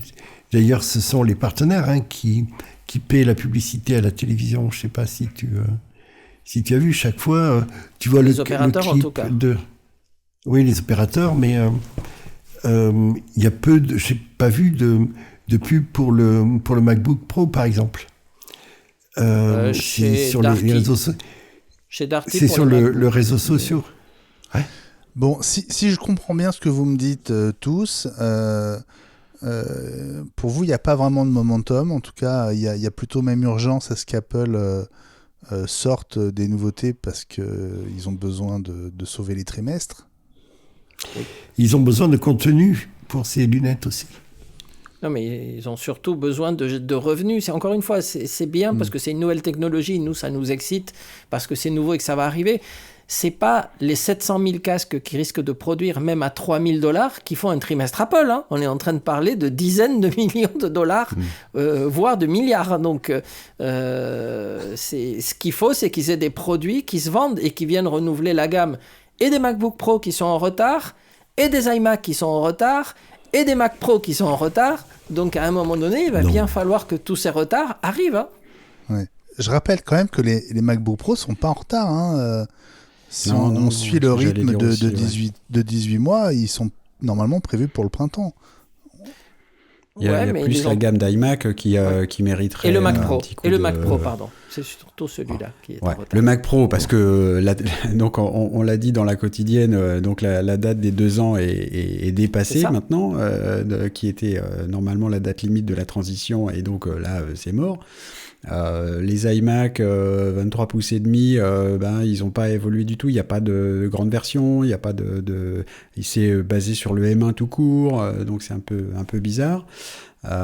Donc il manque quelque chose. Et comme dit Ellie, c'est pas avec un casque à $3,000 qu'on fait un trimestre. Et ce qui est assez étonnant d'ailleurs, parce que jusqu'à présent, Apple est devenu tellement gros que quand Apple fait un produit, c'est pour en vendre des millions et pour en fabriquer 10 millions par semaine. Le casque, c'est pas ça du tout. Hein. Alors au début, d'ailleurs, l'Apple Watch, c'était pas ça non plus. Hein. Je pense qu'on est en plein là-dedans dans une nouvelle catégorie, comme quand Apple est rentré dans la catégorie des tablettes avec l'iPad. Ils ont présenté ça en avril, en 2010. C'était nouveau, justement. C'était un peu au milieu d'un truc. Ils sont en train de... ils mettent pas autant d'œufs dans le même panier que Meta et Zuckerberg avec le casque, la réalité virtuelle, etc. Ça fait des années qu'ils se préparent à mettre des briques les unes après les autres en place. Il y en a quelques-unes auxquelles je pense. Il y a le LiDAR sur les iPhones pour justement faire de la capture d'objets en 3D facilitée. Ça, c'est pour les développeurs. Finalement, c'est pas tellement pour les utilisateurs. Il y a le LiDAR sur les iPhones et sur les iPads depuis quelques temps. Il y a des briques logicielles, le format de fichier USDZ. Il y a plein de trucs comme ça. Tout est prêt. Mais il y a toutes les briques, mais ils savent, je pense, et personne en fait ne sait quel mur on peut construire avec ça. Non, mais je pense qu'Apple et Meta a fait la démonstration qu'ils ne savaient pas non plus. Non, mais la différence, si tu veux, par rapport au casque, c'est qu'Apple, je pense, ils savent très bien ce qu'ils veulent faire. Ils veulent sortir un casque destiné à quelques métiers verticaux très spécialisés, comme peuvent être les concepteurs 3D ou les fabricants de voitures, qui eux peuvent absolument exploiter un casque, surtout de cette technologie-là. Et ensuite, comme une station de développement de cette nouvelle OS et de la réalité augmentée, pour les lunettes. C'est-à-dire que ce casque, c'est en fait ce qui va permettre de développer des apps pour les lunettes. Le produit de masse Apple qui va remplacer l'iPhone, Tim Cook l'a dit à plusieurs reprises, ce sont les lunettes, c'est pas le casque. Et ces lunettes à $500, admettons qu'elles passent à 900 avec l'inflation, ces lunettes à moins de $1000 doivent être le remplacement de l'iPhone. Et là, ça sera un méga produit, une méga annonce et des revenus pour Apple, parce qu'il n'y aura pas de concurrence à ce niveau-là de performance et de qualité. Mais c'est les lunettes, le produit stratégique pour Apple, c'est pas du tout le casque. Bon. Toute proportion gardée, c'est ce qu'on avait pu voir avec, vous allez adorer, entre le Lisa et le Mac, en fait. Oui. toute proportion gardée. J'aime bien cette précision. On pourrait remonter à l'Apple 3 par rapport à l'Apple 2. Ah non, c'était une catastrophe, l'Apple 3, laisse tomber. Ah oui, mais c'est un produit professionnel. Il ne s'est pas vendu. C'est comme le Lisa. Bon, merci merci de nous avoir fait rêver, mes amis, autour de ce casque qui peut-être ne sortira jamais. Si, il va sortir, bien sûr. Ce serait drôle. On passera peut-être direct aux Apple Glass, tu sais. Non. On passera par le casque. Je continue d'avoir du mal à penser qu'Apple fasse un produit pour une niche, en fait. Mais 700 000. Petite niche, 700 000. Ben non, mais j'ai quand même du mal à y penser. C'est compliqué. C'est compliqué pour mon cerveau. Bon, allez, on va essayer de se détendre avec Pommes, les infos qui vous ont peut-être échappé cette semaine. Et on commence par cette interview de Tim Cook, interview exclusive avec des gros roulements de tambour. C'était mardi dans la matinale de CBS News. Ellie, tu l'as regardé. Qu'as-tu appris? J'ai appris que la pub américaine dans les émissions du matin, c'est juste affolant. Parce que sur une émission de 3 heures où il t'annonce dès le début, qu'il va y avoir l'interview exclusive, ne quittez pas, restez sur l'antenne, et après il te passe 2 heures d'informations diverses, c'est-à-dire 5 minutes d'infos, 10 minutes de pub. Donc, et quand tu as réussi à tenir pendant 2 heures, tu es prêt pour l'interview de Tim Cook, tu es au bord du suicide, mais tu es prêt. Bon, on est d'accord, il n'y a aucun sujet qui fâche dans l'interview. Non. Très policé par un journaliste qui était totalement acquis, un fan absolu d'Apple, qui était presque... Il tremblait devant Tim Cook, et il bavait, mais sympa, mais avec aucune question méchante, aucune question polémique. Et donc Tim Cook a répété des sujets qu'il a déjà dit et répété. Il a parlé de vie privée, il a parlé, et c'était le but de cette interview, du SOS par satellite et du système de détection de crash qu'il y a dans les iPhone 14 et 14 Pro. Donc ça, c'est les 2 messages qu'il voulait passer. Et le reste, il a répondu poliment, mais brièvement, à quelques questions sur est-ce qu'il va prendre sa retraite? Non, bien sûr que non. Il ne se voit pas être loin d'Apple, même s'il a dit qu'il ne tiendrait peut-être pas 10 ans, mais ça, il l'avait dit avant. Ça, c'était avant que les produits prennent du retard. Tim Cook partira sur l'énorme succès des Apple Glass et partira pas avant. Et peut-être de l'Apple Car. Mais si c'est l'Apple Car, il faut qu'il tienne. Donc, bon. Donc sinon, voilà. Il a parlé vie privée, il a parlé un peu d'écologie. Voilà, les thèmes habituels, quoi. Mais il a bien parlé quand même. Avec une interview très tronçonnée. C'était vraiment des tout petits bouts entrecoupés d'images, d'illustrations et de contexte pour que le très grand public comprenne de quoi il s'agit. Oui, l'Apple Park toujours aussi beau. On est en plein dans une émission comme ça. C'est vraiment une émission extraordinairement grand public pour des gens en plus qui regardent ça pendant leur petit déjeuner, donc qui regardent ça d'un œil distrait. Voilà, c'était vraiment pour le lancement de cette fonction-là. Ça a permis de toucher sûrement des dizaines de millions d'Américains qui ont appris pendant cette interview que les iPhone 14 étaient capables de faire un SOS par satellite. Nous, on sait parce qu'on suit ça tous les jours. Les vrais gens ne savent pas. Bien sûr. Et que l'Apple Watch pouvait envoyer un signal d'urgence en cas d'accident de voiture, ainsi que l'iPhone. C'était ça le message. Exactement. Moi, je suis content. Ça nous fait plaisir. Oui, on est content pour toi. Non, parce qu'on dit souvent que Tim Cook regarde l'émission. Là, il a donné l'exemple de l'appel de détresse par satellite. Quand on est dans un parc national américain, c'est exactement l'exemple que j'avais donné pendant la keynote. Donc, effectivement, il nous regarde et dit « Tu avais raison ». Mais oui. Certainement, Gilles, je suis complètement convaincu comme toi. Tim, si tu nous écoutes. nous regarde et nous écoute toutes les semaines. Allez, on passe à la deuxième info de ce POMES. Elle concerne alors Twitter. Alors, bon, on va évidemment un jour ou l'autre revenir sur le feuilleton Twitter sous Elon Musk, parce qu'il se passe tellement de choses que voilà, on a failli en parler aujourd'hui, mais on avait quand même de quoi tenir, donc on y reviendra. Simplement, c'est une info qui concerne directement nos iPhones, puisque Elon Musk a annoncé qu'il allait supprimer l'information qui indique la provenance des tweets, et notamment la provenance quand il s'agit d'un iPhone. Et vous savez que ce petit message en bas auquel on ne pense pas a souvent plombé des campagnes promotionnelles signées Samsung, Google ou très récemment Huawei, avec notamment Gal Gadot, l'actrice qui incarne Wonder Woman, qui a été prise la main sur son iPhone puisqu'elle a tweeté un tweet de promo du dernier Mate de Huawei depuis un iPhone. Voilà, encore une grande réussite. Bon, moi je regretterais que cette mention soit supprimée, on se marrera moins souvent.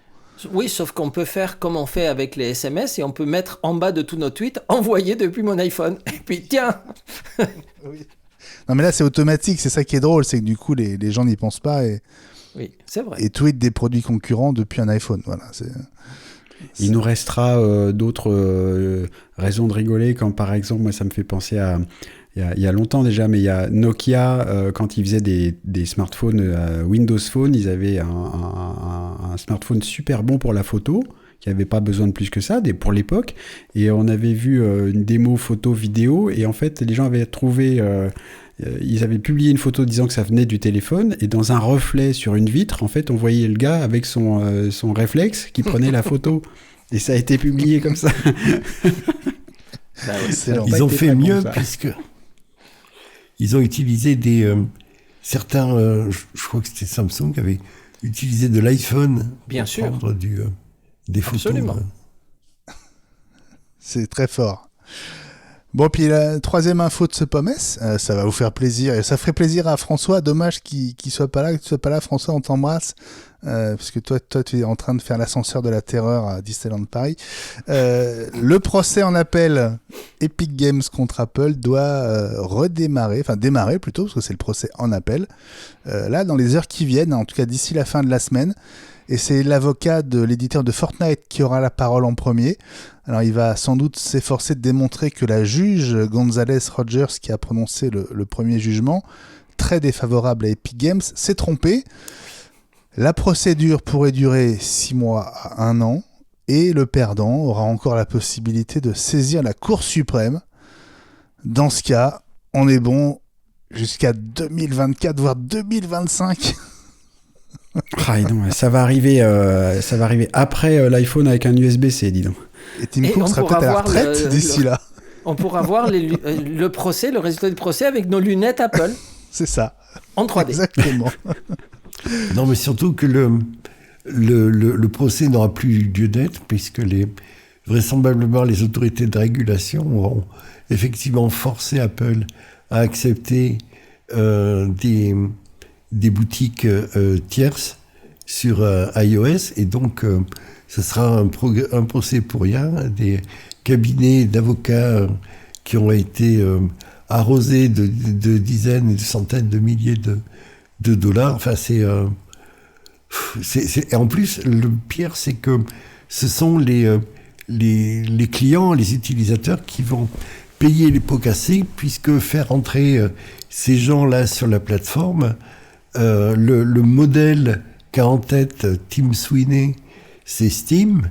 Et moi, je me souviens de l'arrivée de Steam sur le Mac, c'est une application qui s'interpose entre vous et le jeu que vous avez acheté et qui, sans arrêt, non seulement consomme de la ressource processeur supplémentaire, mais regarde en permanence ce que vous faites, combien de temps vous jouez, vous propose des choses dont vous n'avez rien à battre et que vous n'achèterez jamais, et qui en plus vont consommer de la bande passante une fois que vous avez quitté votre jeu, parce qu'il va vouloir se mettre à jour. Et quand vous lancez votre jeu, c'est 3, 4, 5 clics supplémentaires pour pouvoir jouer. Or, c'est ça le modèle que Tim Sweeney veut imposer, donc merde. Hormis le modèle... Pardon, j'ai pas compris la fin de ta phrase, Gilles. Zut. Non, mais il a dit un gros mot. T'as pas fini ta phrase? J'ai dit un gros mot. Ah, d'accord, ok. Mais en petit. D'accord. D'accord. Fabrice, une remarque? Ouais, je voulais compléter un truc quand même, c'est que quel que soit le modèle qui sera adopté, en tout cas, ou le modèle voulu par Tim Sweeney d'Epic Games, dire qu'un procès comme ça est un procès pour rien, je suis pas très sûr, parce que même si le résultat lui-même du procès arrivera sûrement trop tard, c'est aussi parce qu'il y a des procès comme ça de cette envergure qu'on arrive à faire bouger des titans comme Apple. S'il n'y a jamais de procès, Apple, Microsoft et tout ça font ce qu'ils veulent. Pour revenir encore loin dans l'histoire, et donc les plus jeunes de nos éditeurs s'en souviendront pas, et déjà nous c'est difficile, mais il y a eu un grand procès contre Microsoft il y a 20 ans pour savoir s'il fallait couper Microsoft en morceaux.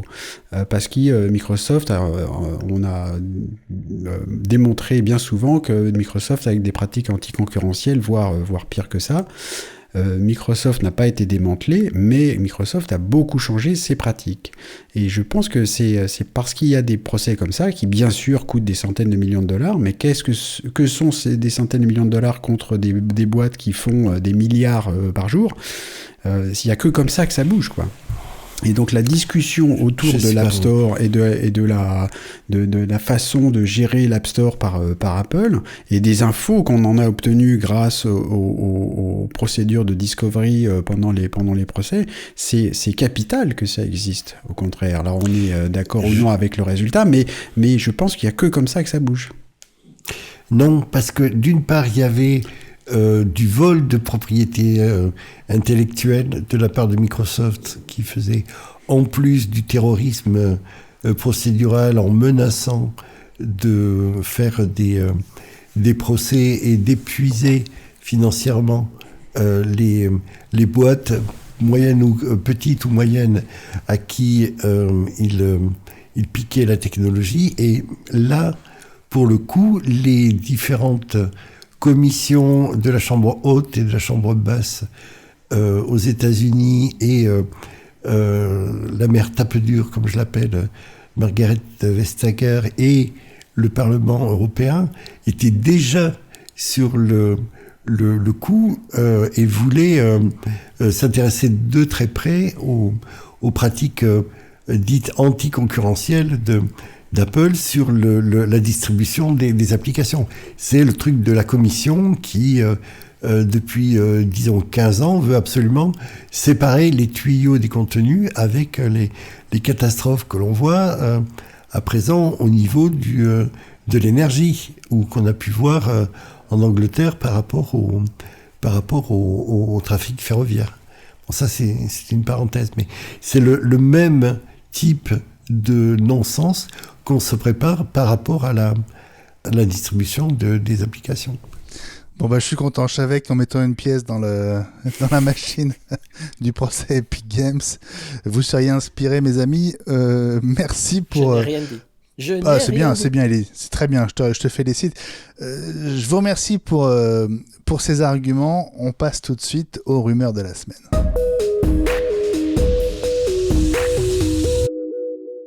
Alors Ellie, c'est une rumeur parce que je voulais que tu m'éclaires sur cette news qui nous apprend qu'à partir de ce mardi 15 novembre, les Apple Store et les centres de réparation agréés peuvent enfin réparer les iPhone 14 plutôt que de les remplacer en cas de souci? Eh bien, oui, c'est vrai, parce que j'ai lu l'information comme toi, et je me suis dit que j'étais très... Au départ, j'avais compris que c'était que les Apple Store, mais après j'ai dit oui, les centres de service, nous aussi, sauf que on n'a pas d'infos de la part d'Apple, hein, donc on est très content d'apprendre que depuis aujourd'hui, nous pouvons enfin réparer des iPhones, mais on ne sait pas comment. Mais c'est pas le cas, vous ne pouvez pas réparer les iPhone 14 depuis leur lancement? Non, parce qu'on ne pouvait pas commander les pièces et donc il fallait les renvoyer. Ça arrive au tout début, lorsque les pièces détachées ne sont pas disponibles. De notre côté, on avait appris aussi qu'ils étaient plus faciles à démonter, en particulier par rapport à la face arrière. En fait, il y a un certain nombre de réparations qu'on peut faire, mais il y a des pièces qu'on ne peut pas changer. Par exemple, tout le bloc qui contient l'écran ou qui contient la carte mère et la face arrière, impossible, la pièce n'existait pas en pièces détachées, donc il fallait renvoyer l'iPhone. Donc c'est une vraie rumeur.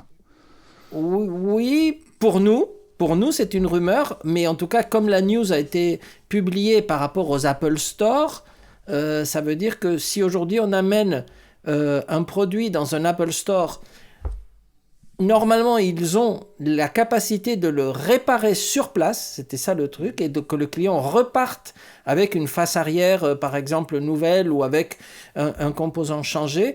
Nous, dans tous les cas, et ce n'est pas que pour l'iPhone 14, le principe dans un centre de service agréé, c'est que le client vient, on fait un diagnostic, on commande la pièce qu'il faut. Donc si on peut la commander, tant mieux, ça sera un progrès si on peut commander des pièces d'iPhone 14. La pièce arrive dans les 24 heures après la commande et les remonter. C'est-à-dire qu'en fait, la réparation d'un produit Apple, c'est généralement 3 jours. Jour du diagnostic, commande de la pièce qui arrive le lendemain, remontage. Donc 2 jours si tout va très bien, mais si on en a quand même plusieurs, ça peut être 3, mais pas plus de 3. Mais les gens qui disent « j'ai un iPhone en panne, je suis de passage à Nice, je veux repartir ce soir avec la pièce », changer, ce n'est pas possible parce que Apple ne nous les envoie pas en avance. Donc c'est déjà très rapide qu'on l'ait en moins de 24 heures, la pièce. Hein. Donc, J'ai une question. J'ai appris quelque chose, tu vois. Et oui, puisqu'en plus, il y a un échange de la pièce. Je crois qu'il faut faire remonter la pièce cassée. Après. Mais est-ce que pour intervenir sur un iPhone 13 ou un iPhone 14 à venir, est-ce qu'il faut absolument une certification et une formation supplémentaire, modèle par modèle? Oui, absolument. Tout technicien qui travaille chez nous ne peut pas dépanner un produit et surtout ne peut pas commander de pièces s'il n'a pas passé la certification qui va avec. Donc sur iPhone 14 et 14 Pro, il y a une nouvelle certification. Tant qu'ils n'ont pas suivi les cours, les vidéos et passé un quiz d'ailleurs qui montre leur capacité à le dépanner, la commande de pièces est grisée. Ils ne peuvent pas commander la pièce. Donc si la pièce est disponible. Donc c'est la garantie pour Apple que chaque technicien dans un centre de service qui va démonter un iPhone sait le faire, car sinon il ne peut pas commander la pièce. Bon voilà, on a appris quelque chose, Fabrice.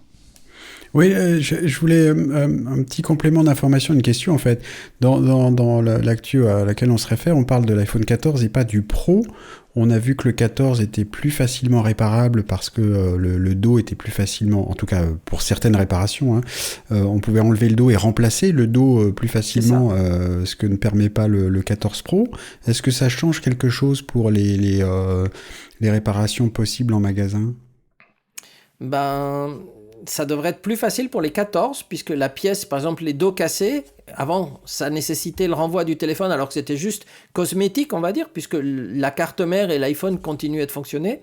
En ce qui concerne le Pro, je ne pense pas qu'on puisse dépanner aujourd'hui.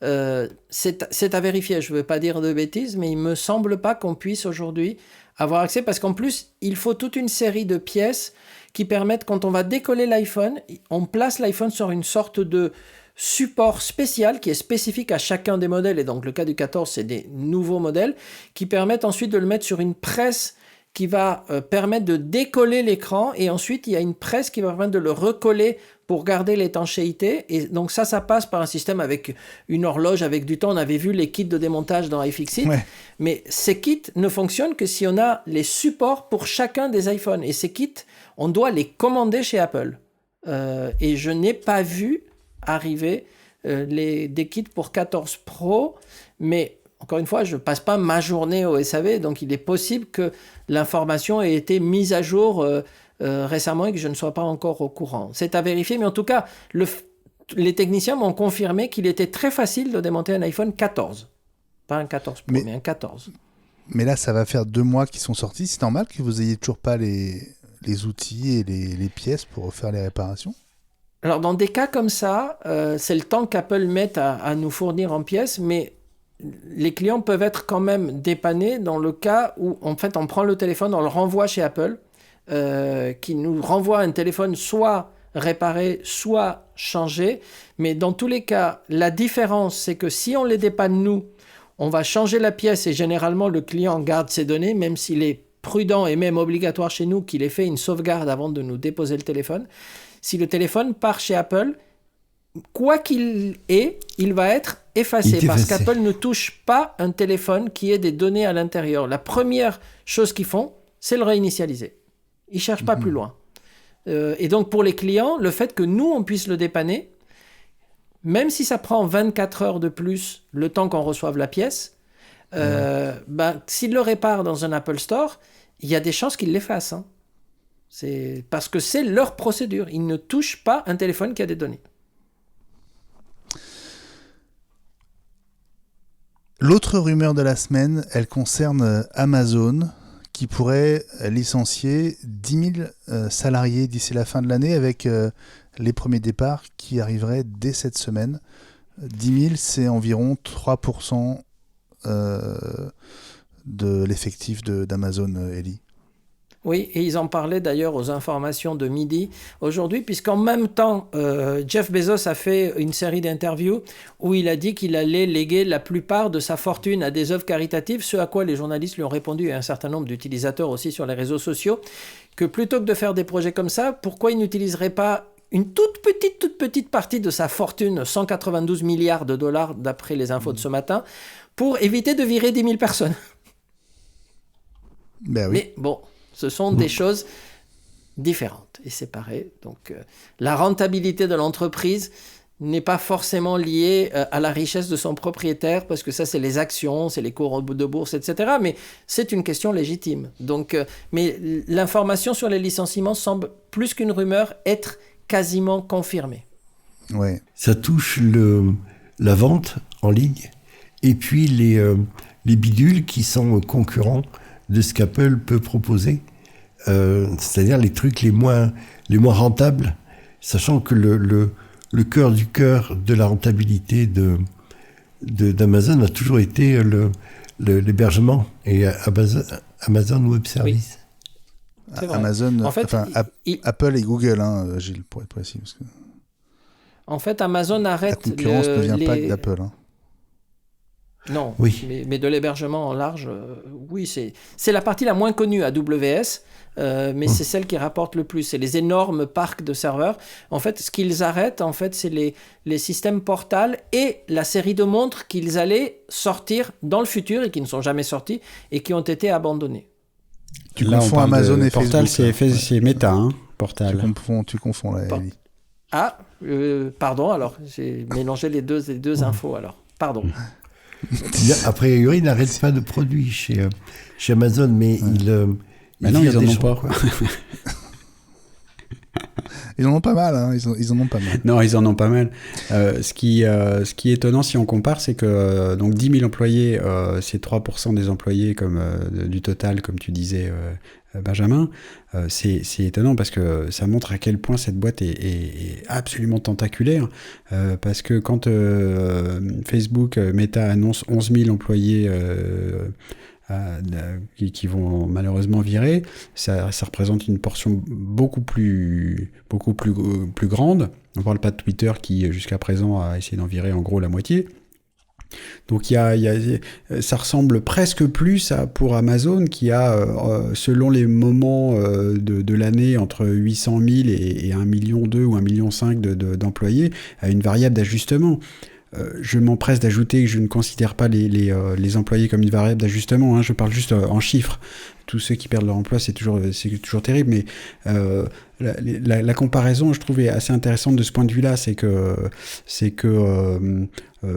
peut-être que Amazon éternue un peu, ou commence à éternuer un peu, les autres, ils ont beaucoup plus mal quand même. C'est pas le même système. Bon, on va rappeler que Meta vient d'annoncer le licenciement de plus de 11 000 personnes. Snap avait déjà viré 20% de ses employés. Et donc Twitter, c'est quand même la moitié qui sont en train de partir. Bon, une petite proportion a été rappelée, mais c'est quand même dans des conditions un peu particulières. Donc effectivement, c'est pas la joie. Tim Cook a d'ailleurs été interrogé sur le sujet, Ellie, dans l'interview sur CBS dont on parlait. Absolument. Il n'a pas confirmé qu'Apple gelait les embauches. En fait, il a dit qu'il arrêtait d'embaucher dans tous les services. Et que, en particulier, il continuait des embauches dans des secteurs stratégiques comme la recherche et le développement. Donc là, il y aura encore des embauches, mais dans des secteurs plus traditionnels, par exemple le nombre d'employés dans les boutiques ou un certain nombre de services du style marketing et autres. Il y a une sorte de gel. Donc c'est pas un gel général, c'est-à-dire Apple n'embauche personne. Apple n'embauchera que des postes clés dont ils ont besoin, et en particulier dans l'ingénierie et dans la R&D. Ouais. Mais c'est pas les mêmes modèles économiques en fait. Donc là où ils souffrent surtout, c'est quand ils sont dépendants de la publicité. C'est comme de l'or en garaque, c'est-à-dire que plus on en a un peu et plus on en veut encore davantage. Et c'est ce qui me fait peur moi avec Apple, et je ne suis pas le seul puisque apparemment les employés aussi ne sont pas d'accord sur cette part de la publicité qui est de plus en plus forte dans l'App Store. Le marché de la publicité se porte moins bien, du coup, Facebook perd des sous, tandis que Amazon gagne son argent de façon différente. Apple également gagne de l'argent sur l'innovation, donc il n'arrête pas d'investir sur l'innovation. C'est ce que Tim Cook a dit en disant qu'ils investissaient sur le long terme. On va en parler tout à l'heure. Bon, pour rester sur Amazon, Ellie, est-ce que Jeff Bezos est déjà venu dîner dans ton restaurant ? Eh ben non. Eh ben voilà un avantage qu'on a sur Jeff Bezos, tu vois. Eh oui. L'argent ne permet pas tout. Et heureusement, c'est l'heure de ton dîner, Ellie. À tout de suite. Entrée plat dessert. C'est le moment de passer à table dans A-Week, la semaine Apple, avec toi, Ellie. On est prêt. On a les pieds sous la table. Qu'est-ce que tu nous proposes en entrée ? Alors en entrée, une info un peu rigolote parce que vous savez qu'on essaye tous d'avoir le Wi-Fi le plus performant et le plus rapide, et qu'au fur et à mesure, on était passé au Wi-Fi 6. Maintenant, avec les iPhone 14, on est au Wi-Fi 6E.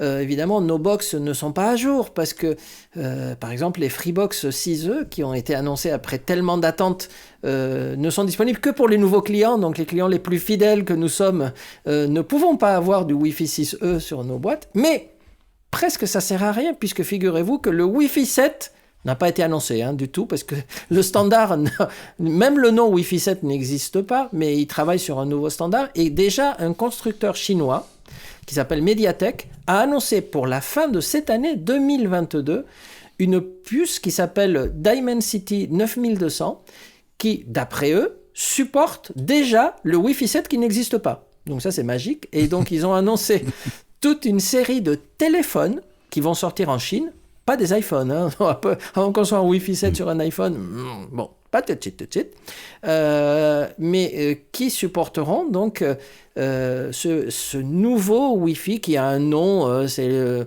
un standard, je vous le dirai, c'est le 802.11be. C'est le prochain. Très bien. Mais qu'est-ce que cela fait-il ? Pourquoi est-ce que ce nouveau standard va être intéressant et que vous allez tous le vouloir ? Eh bien, figurez-vous que le Wi-Fi 7 devrait pouvoir permettre des vitesses en Wi-Fi de 30 gigabits par seconde. 30 gigas. Donc, c'est très bien. Je ne suis pas sûr que dans un téléphone, vous ayez ça et vous ayez le Wi-Fi à côté. Qu'est-ce que vous allez faire avec 30 gigas par seconde ? Je sais pas, mais voilà. Et donc, le Wi-Fi 6E, pour mémoire, permet d'aller, théoriquement, à 4,8 gigabits par seconde. Ça, c'est le 6E. Déjà, si on approche les 5 gigas, c'est déjà très, très, très bien. Très bien, ouais.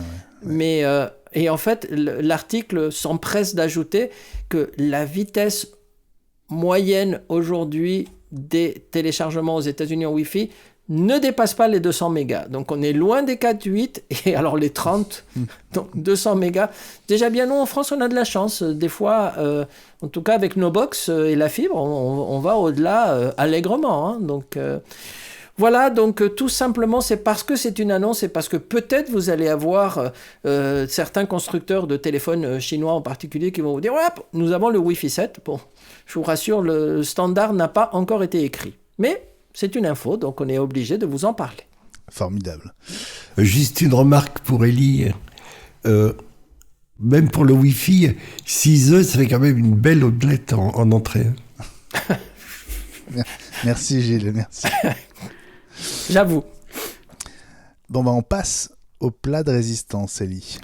Et alors oui, et c'est en rapport avec ce que vient de dire Gilles tout à l'heure, au niveau de l'innovation, et j'avoue que c'est une info qui m'a beaucoup préoccupé, parce que ça fait plein de fois qu'on en parle, et en fait, il semblerait, nos amis de MacRumors ont fait une enquête approfondie là-dedans, et il nous explique en fait, et ça a été confirmé d'ailleurs par Mark Gurman, hein, que non seulement Apple a perdu toute une série de ses cadres dans le design, des grands designers sont en partie, puisqu'en fait il y a 15 designers seniors qui sont partis d'Apple, hein, et donc Apple se cherche un peu, mais en fait, ce que dit cette information, ce qui est un peu craignos, j'allais dire, c'est pas le bon terme, mais préoccupant, c'est que de plus en plus, d'après ce que nous dit aussi bien Bloomberg que MacRumors, l'équipe qui s'occupe en fait chez Apple d'efficacité, d'opération, donc l'équipe des opérations a pris une part prédominante par rapport aux décisions et par rapport à ce que disent les designers. Donc en fait, il y a maintenant, et ça semble être avéré, une focalisation sur les coûts plutôt que dans les fonctionnalités. Moi, c'est pas le design, est-ce qu'on va faire des produits super beaux, bien sûr que ça me plaît, mais qu'il y ait maintenant une décision qui dise combien ça coûte, plutôt que qu'est-ce que ça va faire de nouveau, ça m'inquiète parce que l'innovation peut être affectée, et à partir du moment où on dit oui ça c'est très beau mais c'est trop cher, on va freiner l'innovation. Et ça pour moi Apple a toujours été une boîte où le design et la fonctionnalité, en tout cas sous Steve, c'était ça, on veut des produits qui soient le mieux possible avec le plus de fonctionnalités possible. Le coût est presque secondaire, quoique, vu la position d'Apple aujourd'hui, ça leur permet quand même de gagner beaucoup d'argent. Mais la question, c'est, va-t-on, parce que si on laisse aux commandes des gens qui regardent combien ça coûte, je l'avais dit déjà une fois dans une émission comme ça, est-ce qu'on se prépare à avoir des LADA, c'est-à-dire des produits qui sont moches, pas forcément ultra légers, mais qui font le boulot, hein, donc qui tombent pas en panne et tout, mais et qui coûtent pas cher, mais ça me fait un peu mal quand on me parle de ça. Je suis pas forcément très content. J'ai une réponse pour toi. Vas-y. Si t'as des Birkenstock, tu peux être en LADA, je pense. Why not? On va en reparler. Bon, on va suivre Fabrice, de près en tout cas. Tu voulais dire un truc? Je voulais, en fait, ça me rappelle le bouquin After Steve de Trip Mickle dont on a parlé ici aussi. C'est que on semble être dans la continuité de ce qui se passe et de ce qui est décrit dans ce bouquin, où alors c'est un petit peu axé dans le bouquin pour dire que contrairement à Steve Jobs qui passait son temps dans les labos de design, Tim Cook n'y va ou n'irait jamais, ou quasiment jamais, et qu'on est plus centré justement sur les Lada que sur les Lamborghini. Après, faire des produits qui seraient pas chers, je pense que le saut est un peu quantique. Non, j'ai pas dit pas cher. J'ai dit. Il me semblait avoir entendu ta phrase que jusqu'à aller sur des produits pas chers. Alors du coup, j'étais un petit peu non, surpris. pas chez Apple. Non, ce que je veux dire par là, c'est que ils enlèveraient une partie des fonctionnalités parce qu'elles coûteraient trop cher. C'est-à-dire en disant non, mais ça c'est bien, mais c'est trop cher. On va attendre que la technologie mûrisse. On va attendre que les composants baissent de prix, alors qu'Apple se vantait d'être à la pointe de la technologie et des standards dans. Ça n'a pas toujours été le cas. Non, c'est vrai. Mais là, la différence, c'est qu'avant, il y avait Steve et il y avait Johnny Ive. Et eux, ils disaient, on veut des produits magiques. On veut des produits waouh, on veut cet effet-là. Et que là, moi, quand j'avais vu les derniers MacBook Pro, j'étais impressionné par la performance, un peu moins impressionné, en tout cas dans le 16 pouces, en tout cas par cette massivité et qui me faisait craindre effectivement qu'on perde un peu cette beauté et cette différence d'Apple par rapport aux autres. À partir du moment où tu mets un financier ou un comptable dans une opération qui dit « Mais combien ça coûte ce petit projet que vous avez là? Combien ça coûte ?» Oh non, là on va attendre, on va pas le faire cette année, non, c'est trop cher. C'est clairement ce qui s'est passé avec l'Apple TV 64 Go, en fait, qui est pas thread dedans. C'est ce qui s'était passé avec. Mais oui. Il y a forcément quelqu'un qui a un tableur Excel qui est passé les voir. C'est ce qui s'était passé avec le MacBook Pro, le PowerBook G4 et son Bluetooth qui tirait la langue.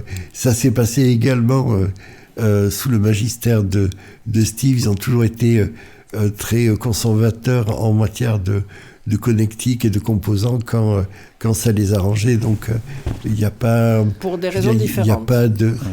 Non, pour des raisons différentes. Parce que Steve a toujours été pour des machines fermées où l'utilisateur ne puisse pas mettre sa main dedans et rajouter des choses et casser l'écosystème parfait qu'il avait dessiné dans sa tête. Mais ça, c'était Steve. Ouais. C'est un peu différent. Allez, Ellie, on passe au dessert de ce dîner. Oui, alors un dessert tout rikiki, mais qui fait le maximum, c'est parce que c'est un produit dont on parle en ce moment beaucoup et pas en bien, qui s'appelle l'Apple TV 2022.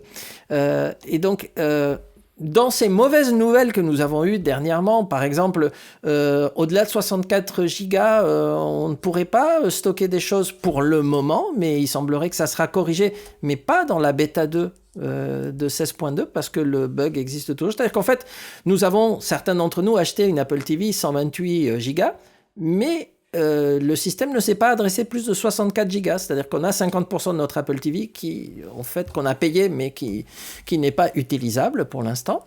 Mais on espère que ça va arriver vite. Mais dans ces mauvaises nouvelles, et puis d'autres dont on parlera quand on fera le test complet qu'on vous promet pour bientôt de l'Apple TV, il y en a quand même une bonne.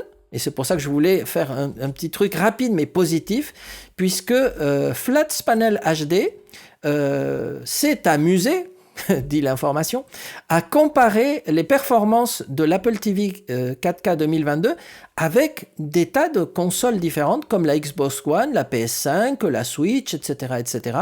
Et en fait, les tests disent et montrent que l'Apple TV 4K 2022 en jeu s'approche d'une Xbox One avec son A15 à 5 cœurs au lieu de 6, elle a des performances en jeu qui sont tout à fait honnêtes. Alors, c'est juste cette info, puisque la question que je pose, je suis d'accord ce qu'on est capable de mesurer dans des tests, mais la question c'est, aujourd'hui dans une Xbox One ou dans une PS5, on a des jeux qui sont extraordinaire. Donc je pose la question à Fabrice qui lui a testé un peu je pense les jeux sur Apple TV. Moi je n'ai jamais installé Apple Arcade, donc je sais pas ce qu'il y a dedans, mais je pense pas qu'il y ait des jeux qui au niveau graphique, même avec un processeur qui serait capable de le faire, s'approchent de ce que fait une Xbox ou une PS5. Je parle uniquement de ces jeux-là.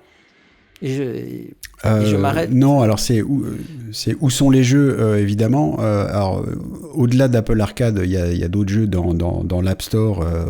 Apple en a fait plein de fois la démonstration sur scène à chaque fois qu'il y avait un nouvel iPhone pour montrer des jeux en 3D avec des grosses épées et des gros monstres, pour montrer qu'ils étaient capables de faire plein d'images par seconde avec de la grosse 3D. Mais c'est pas que forcément. Non, ils sont même pas accessibles sur l'Apple TV. Peut-être que ça va changer un peu avec celle-là.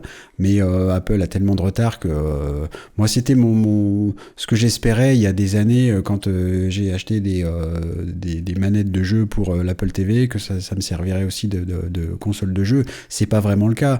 J'aime bien Apple Arcade, c'est pour jouer un petit peu. Les jeux auxquels je joue n'ont rien à voir avec ce genre de jeu AAA, comme on dit. Et tous les jeux pour ces consoles-là, comme Call of Duty et tout le reste, n'existent pas, que ce soit sur Apple TV ou iPhone ou Mac, ça n'existe pas. Donc, il y a déjà des jeux comme Marathon ou tout ça, peut-être, mais sinon, non, enfin, il n'y a rien, quoi. Elie, voilà, tu parlais du... Oui, pardon. Vas-y. Non, ce que je voulais dire, c'est que a priori, on a un Apple TV qui serait une bonne console de jeu, puisqu'on est au niveau presque des 2 meilleurs du marché, ou des 3 meilleurs si on parle de la Switch, sauf que ce potentiel hardware n'est pour l'instant pas exploité au niveau logiciel, mais ça va peut-être venir. C'était ça ma conclusion, sachant que moi je suis pas un gamer, donc je peux pas vraiment... à part vous expliquer la news, je peux pas aller plus loin que ça. iPad. Justement, Elie, puisque tu parlais software et notamment de la bêta 2 de tvOS 16.2, à propos de ce bug là qui empêche tvOS de voir les 128 Go de l'Apple TV 4K qui vient de sortir, eh bien les bêta 3 des OS viennent d'arriver. Alors ça vaut pour iOS, pour iPadOS, pour tvOS, pour WatchOS et pour macOS Ventura. Parmi les nouveautés, alors j'ai regardé ça très très vite pendant que tu nous parlais de ton dessert, mais Freeform arrive avec iOS, si je ne me trompe pas. Et tvOS notamment ajoute le support de l'appli maison. Enfin. Oui, et la reconnaissance vocale des différents membres de la famille qui permet de switcher d'un compte à l'autre juste à la voix. Voilà. D'accord. Ça, vraiment, j'ai regardé en diagonale très très vite, mais c'est pour vous indiquer donc que ces bêta 3 sont dispo si vous êtes développeur. Mais ça c'est pour janvier évidemment. En principe, les finales, puisque la 16.2 doit arriver mi-décembre, donc la 16.3 peut-être mi-janvier. Je sais pas si on va l'installer avant, mais à voir. Avec les Mac Pro. C'est avec macOS Ventura 13.3, on aura les Mac Pro. Donc pour les .3, il y aura des grosses nouveautés sur tous les matériels. Youpi! Bon, en tout cas, ne soyez pas étonnés, on enregistre en ce mardi fin de journée. Entre-temps, vous aurez eu la quotidienne de mercredi qui reviendra en détail sur ces bêta 3, évidemment. La mise au point de Gilles Dounès, évidemment. Gilles, toi, tu voulais revenir sur le sujet du casque avec peut-être un rôle crucial pour une entreprise française. Oui, alors je vous ai peut-être survendu le sujet dans la mesure où c'est bien, c'est honnête. On n'a aucune idée de rien. Qui ça va s'adresser, mais il y a une boîte de chez À la France ce soir des grandes années, une boîte qui s'appelle Calray, qui est une start-up qui a été fondée en 2008 par SMH du CEA, qui a annoncé lundi avoir signé un gros contrat pour environ une centaine de millions d'euros par an avec un gros acteur du Nasdaq pour lui fournir des cartes d'accélération pour du calcul à haute intensité et des choses qui permettraient de gagner de la performance de l'ordre de 4 à 5 fois ce qui est disponible actuellement sur le marché. Alors, en regardant, ils ont lancé... Oui ? Non, parce que je disais, et le raccourci pour arriver à Apple? Parce que là, ça pourrait être des Et donc, cartes pour Dell, pour, je sais pas moi, pour... C'est une boîte du Nasdaq qui fait plusieurs centaines de millions de dollars, de milliards de dollars de capitalisation et une centaine de milliards de chiffre d'affaires par an. Donc, wow. En regardant, c'est un peu les 30 premiers du Nasdaq, mais c'est typiquement le type d'usage dans la mesure où c'est ce gain de puissance et d'économie d'énergie qui est la chose importante pour Apple.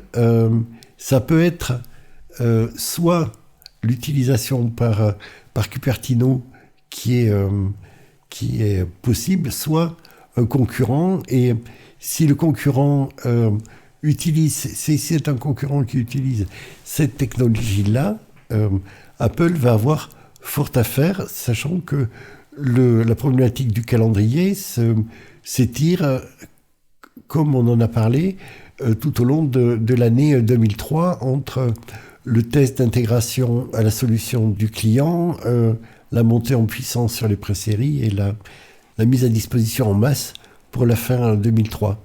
Donc c'est quelque 2023 chose... 2023 peut-être 2023, oui. 2023, oui, tu as raison. On ne vieillit pas. Non, mais c'est hyper intéressant, effectivement.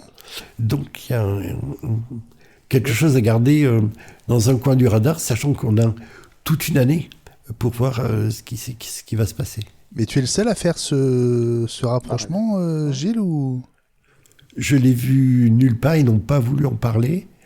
Ils n'ont pas voulu dire le nom du client, sachant qu'ils disaient qu'ils n'avaient pas envie que les concurrents mettent leur nez là-dedans. Donc c'est une alerte à garder au coin de l'œil sur le radar en attendant que les choses se décantent. Bah écoute, je prépare la médaille pour dans quelques semaines. Si tu as vu juste, tu auras droit à la médaille iWeek, c'est promis. Voilà le premier produit dérivé qu'on va fabriquer. Ah oui, exactement. C'est Facebook, je vais avoir l'air d'un naze. Merci Gilles pour cette mise au point et cette mise au point très prospective aujourd'hui. Nos coups de cœur et nos cartons jaunes ou rouges de la semaine. On va commencer par toi, Fabrice. Quel est-il ? Alors, et qu'est-ce que c'est ? Moi, mon carton rouge, c'est contre les bannières de cookies qu'on a sur tous les sites. Dès qu'on visite un truc, c'est insupportable. Et en plus, ça devient de pire en pire parce que ces bannières sont de plus en plus grandes, grosses, longues, parce qu'elles prennent tout l'écran. Et on peut choisir ce qu'on veut garder ou pas. Et quand on commence à regarder la liste des cookies acceptés, des fois, il y en a plusieurs centaines, tellement c'est affreux. Et donc ça c'est un effet de bord de ce qu'a décidé l'Union européenne. On en parlait tout à l'heure avec Gilles. Donc moi j'ai l'habitude d'utiliser déjà plusieurs navigateurs internet et différents et d'installer à chaque fois une extension qui s'appelle Super Agent et qui est là pour ça. Pour justement répondre à votre place à ces bannières de cookies qui donnent des choix. Et donc on l'installe. Mais oui, c'est vraiment très très bien. On l'installe et on peut choisir. Et c'est très très facile parce qu'il y a 4 choix et les 2 choix faits par défaut sont moi me conviennent en tout cas pour dire bah oui, je veux bien que laisser passer Google Analytics parce que pour que le propriétaire du site puisse compter les visites, mais pas les autres. Donc tout ce qui est publicitaire et double clic et tout ça un tas de machins, ça c'est bloqué. Donc ça bloque automatiquement. Donc ça répond automatiquement aux questions posées par les bannières publicitaires de cookies, pardon. Et donc des fois il faut attendre une petite seconde ou deux pour que la bannière disparaisse, mais en général ça marche plutôt bien. Et donc je n'en vois quasiment plus grâce à cette extension qui s'appelle Super Agent. Et alors elle existe pour Chrome, pour Firefox, pour Safari et aussi pour Safari sur l'iPhone. C'est important. Donc, c'est une extension qu'on peut aussi installer sur l'iPhone et l'iPad. Voilà. Ah, très cool. Donc, c'est Bien. voilà. Donc, c'est vraiment très bien. Et du coup, ça me permet de signaler aussi que pour ceux qui ont déjà ou qui voudraient utiliser le navigateur Brave, qui, rappelons-le, comme beaucoup, utilise le moteur de Chrome. Donc, c'est le même moteur que Chrome, hein, c'est différent de Safari. Donc, c'est un des navigateurs qu'il est intéressant d'avoir sur son Mac si on veut, si on a des fois un problème d'affichage d'un site, etc. On peut lancer Brave. Et depuis la dernière version, dont je ne me rappelle pas le numéro, ça va trop vite, il y a justement une fonction de réponse automatique aux bannières de cookies. Donc on peut l'activer. On a moins de choix, donc on peut pas laisser passer ce qu'on veut. En tout cas, j'ai pas trouvé de choses très précises sur ce sujet. Donc on peut aussi utiliser tout simplement la fonction anti-bannière de cookies du navigateur Brave. Mais sinon, voilà, Super Agent, une extension qu'on peut installer sur tous ces navigateurs. Et si on se crée un compte gratuit, on peut en plus avoir un résumé, un récapitulatif de toutes les bannières et tous les trucs qu'on a bloqués. Je trouve ça vraiment très pratique, c'est facile à utiliser, c'est gratuit, c'est bon, mangez-en. Eh ben merci Fabrice pour ce coup de cœur, super utile je trouve. Gilles, ton coup de cœur à toi? Alors j'ai un coup de cœur, un coup de griffe. Le coup de cœur c'est Revolver, qui est je vais le faire depuis plusieurs semaines, mais j'étais pas là. Revolver, qui est en Dolby Atmos et remasterisé en qualité lossless maximum, et on peut avoir tout un tas de goodies, de prises alternatives, etc. Mais le son est vraiment très très bien, d'autant que c'est le moment où les Beatles commencent à jouer un peu avec la stéréo. Et donc ça c'est fabuleux. Et puis le coup de griffe, c'est la nouvelle version d'Apple Music sur le Mac. Ventura. Ouais. Ventura, merci. Merci Fabrice et Ellie, où uniquement sur la partie Apple Music, l'ascenseur pour naviguer verticalement dans la page apparaît et disparaît immédiatement, et il n'y a pas moyen de l'utiliser. Il faut se servir du bouton central de la souris ou l'anneau d'un trackball pour naviguer verticalement dans la page, alors que toute la partie iTunes a un ascenseur qui s'affiche et qui fonctionne tout à fait correctement. Donc ça c'est extrêmement agaçant, peu pratique, et ça fait partie des trucs qui bavent sur les nouvelles versions de l'OS régulièrement chez Apple, et qui personnellement m'énervent, quoi. Ellie. Au sujet d'Apple Music, juste pour terminer ça, je ne sais pas si vous avez vu, mais il existe maintenant une bêta sur Internet qui marche sur un navigateur et qui pourrait marcher, par exemple, dans une voiture qui a un navigateur, ou dans une plateforme qui n'a pas l'appli native. Et en fait, il suffit de taper beta.applemusic.com et vous allez voir, ça marche d'enfer. C'est super réactif et tout, donc c'est une bêta. Donc, à quand l'annonce officielle d'Apple de ce produit? Mais en tout cas, ça fonctionne. Voilà. Mais c'était pas mon coup de cœur, c'était juste pour compléter. Écoute, moi je l'ai même mis sur l'iPhone sur l'écran d'accueil. Quand on clique, et ça marche, franchement. Il faut s'inscrire, hein. C'est pas gratuit. Hein. Il n'y a pas de site. Quand je mets ça s'écrit comment? Beta.applemusic, il y a un tiret, il y a quelque chose parce que... Non, bouge pas. Toc. Bon, je vous laisse chercher. Ouais, voilà, je vous raconte mon petit coup de... Vas-y. Mon petit coup de gueule, mon carton jaune, pas jaune, bleu et vert horrible. Mon carton, c'est le mauvais goût de Microsoft qui vient de sortir un sweatshirt, je pense le plus affreux jamais vu. Oh. Qu'est-ce qu'il y a, Fabrice? Mais c'est fait exprès. Mais je sais. C'est un pull moche. Mais je sais. C'est un pull moche. Pourquoi alors? Du coup, c'est vachement bien. Mais je sais. Mais enfin, écoute. D'abord, c'est vraiment très très moche. Ce faux air de pull tricoté par ma grand-mère entre deux parties de bridge, ma grand-mère que j'embrasse, là où elle est. Voilà, un sweatshirt vendu $74,99, bon Dieu de bois, sur le Xbox Gear Shop. Eh oui. Voilà, bon, je ne vous parle pas de la bulle très Windows où donc Clippy, le trombone qui parle, qui est représenté sur ce sweatshirt, vous souhaite de bonnes vacances avec un bouton OK non cliquable. Voilà, c'est sûr que ce sweatshirt, on le verra probablement sur des gens très branchés à la prochaine Fashion Week, c'est sûr. Mais pas du tout. mais pas du tout. C'est juste un pull à mettre une fois pour le concours du pull moche dans ton entreprise. Mais oui, je sais. Et puis c'est tout. Bon, bah alors. Mais c'est pour rire. Justement, c'est drôle. Mais oui, mais $75, bon Dieu de bois. Ah, il faut laisser sa chance. Là, c'est cher. Voilà. Bon, d'accord. Il faut laisser sa chance au produit. Voilà. Puis j'avais pas d'autres cartons jaunes, donc j'ai pris le sweatshirt de Microsoft. Voilà.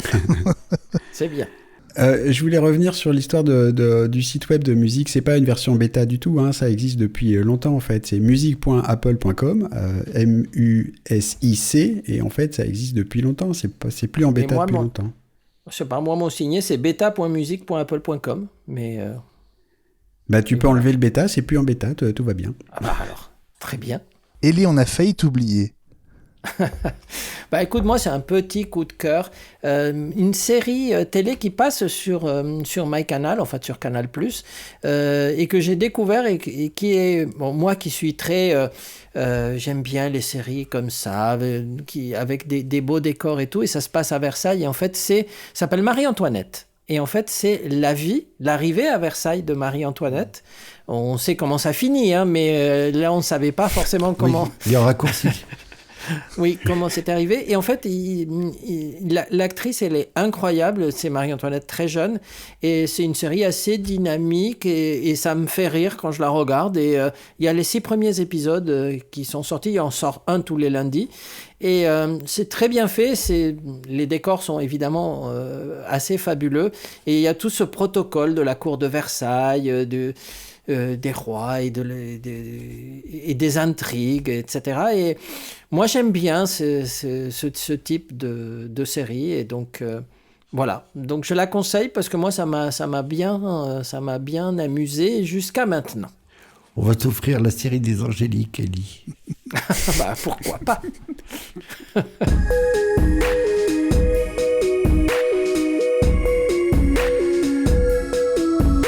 Ce 112e numéro d'iWeek, la semaine Apple s'achève. Salut les amis, salut Fabrice. Salut Benjamin, mon capitaine, tout va bien, on est presque à l'heure. Presque, pour le journal de 20h. Salut Gilles. Monsieur l'amiral, je vous salue bien bas. Et ben moi aussi Gilles, à très vite pour la suite comme on dit, et salut Ellie. Bonsoir à tous et à la semaine prochaine si tout va bien. À mercredi prochain, effectivement, nous serons le 22 novembre 2022 et ce sera l'épisode 113. D'ici là, on vous redonne le même conseil que toutes les semaines, la quotidienne iWeek, le podcast compagnon de la semaine Apple, du lundi au vendredi, 5 à 10 minutes avec les 5 infos essentielles des dernières 24 heures dans l'écosystème Apple. Abonnez-vous et suivez la quotidienne iWeek sur votre plateforme de podcast préférée. Et en plus, c'est gratuit. Patreon.com/iWeek pour rejoindre la communauté iWeek et nous soutenir. Et aussi profiter du bonus exclusif que nous enregistrons dans la foulée de cet épisode. Cette semaine, on va vous parler de nos claviers préférés et de ceux qui nous ont laissé les pires souvenirs aussi, puisqu'on n'a pas eu que des bonnes surprises avec les claviers chez Apple. Twitter @iWeekNews et Instagram @iWeek.news. Prenez bien soin de vous, parlez de nous, surtout autour de vous. Vous êtes nos meilleurs ambassadeurs, on vous le dira jamais assez. Passez une très bonne soirée, une belle semaine et à mercredi prochain. Salut à tous, bye bye. Bye bye, salut à tous et à tous.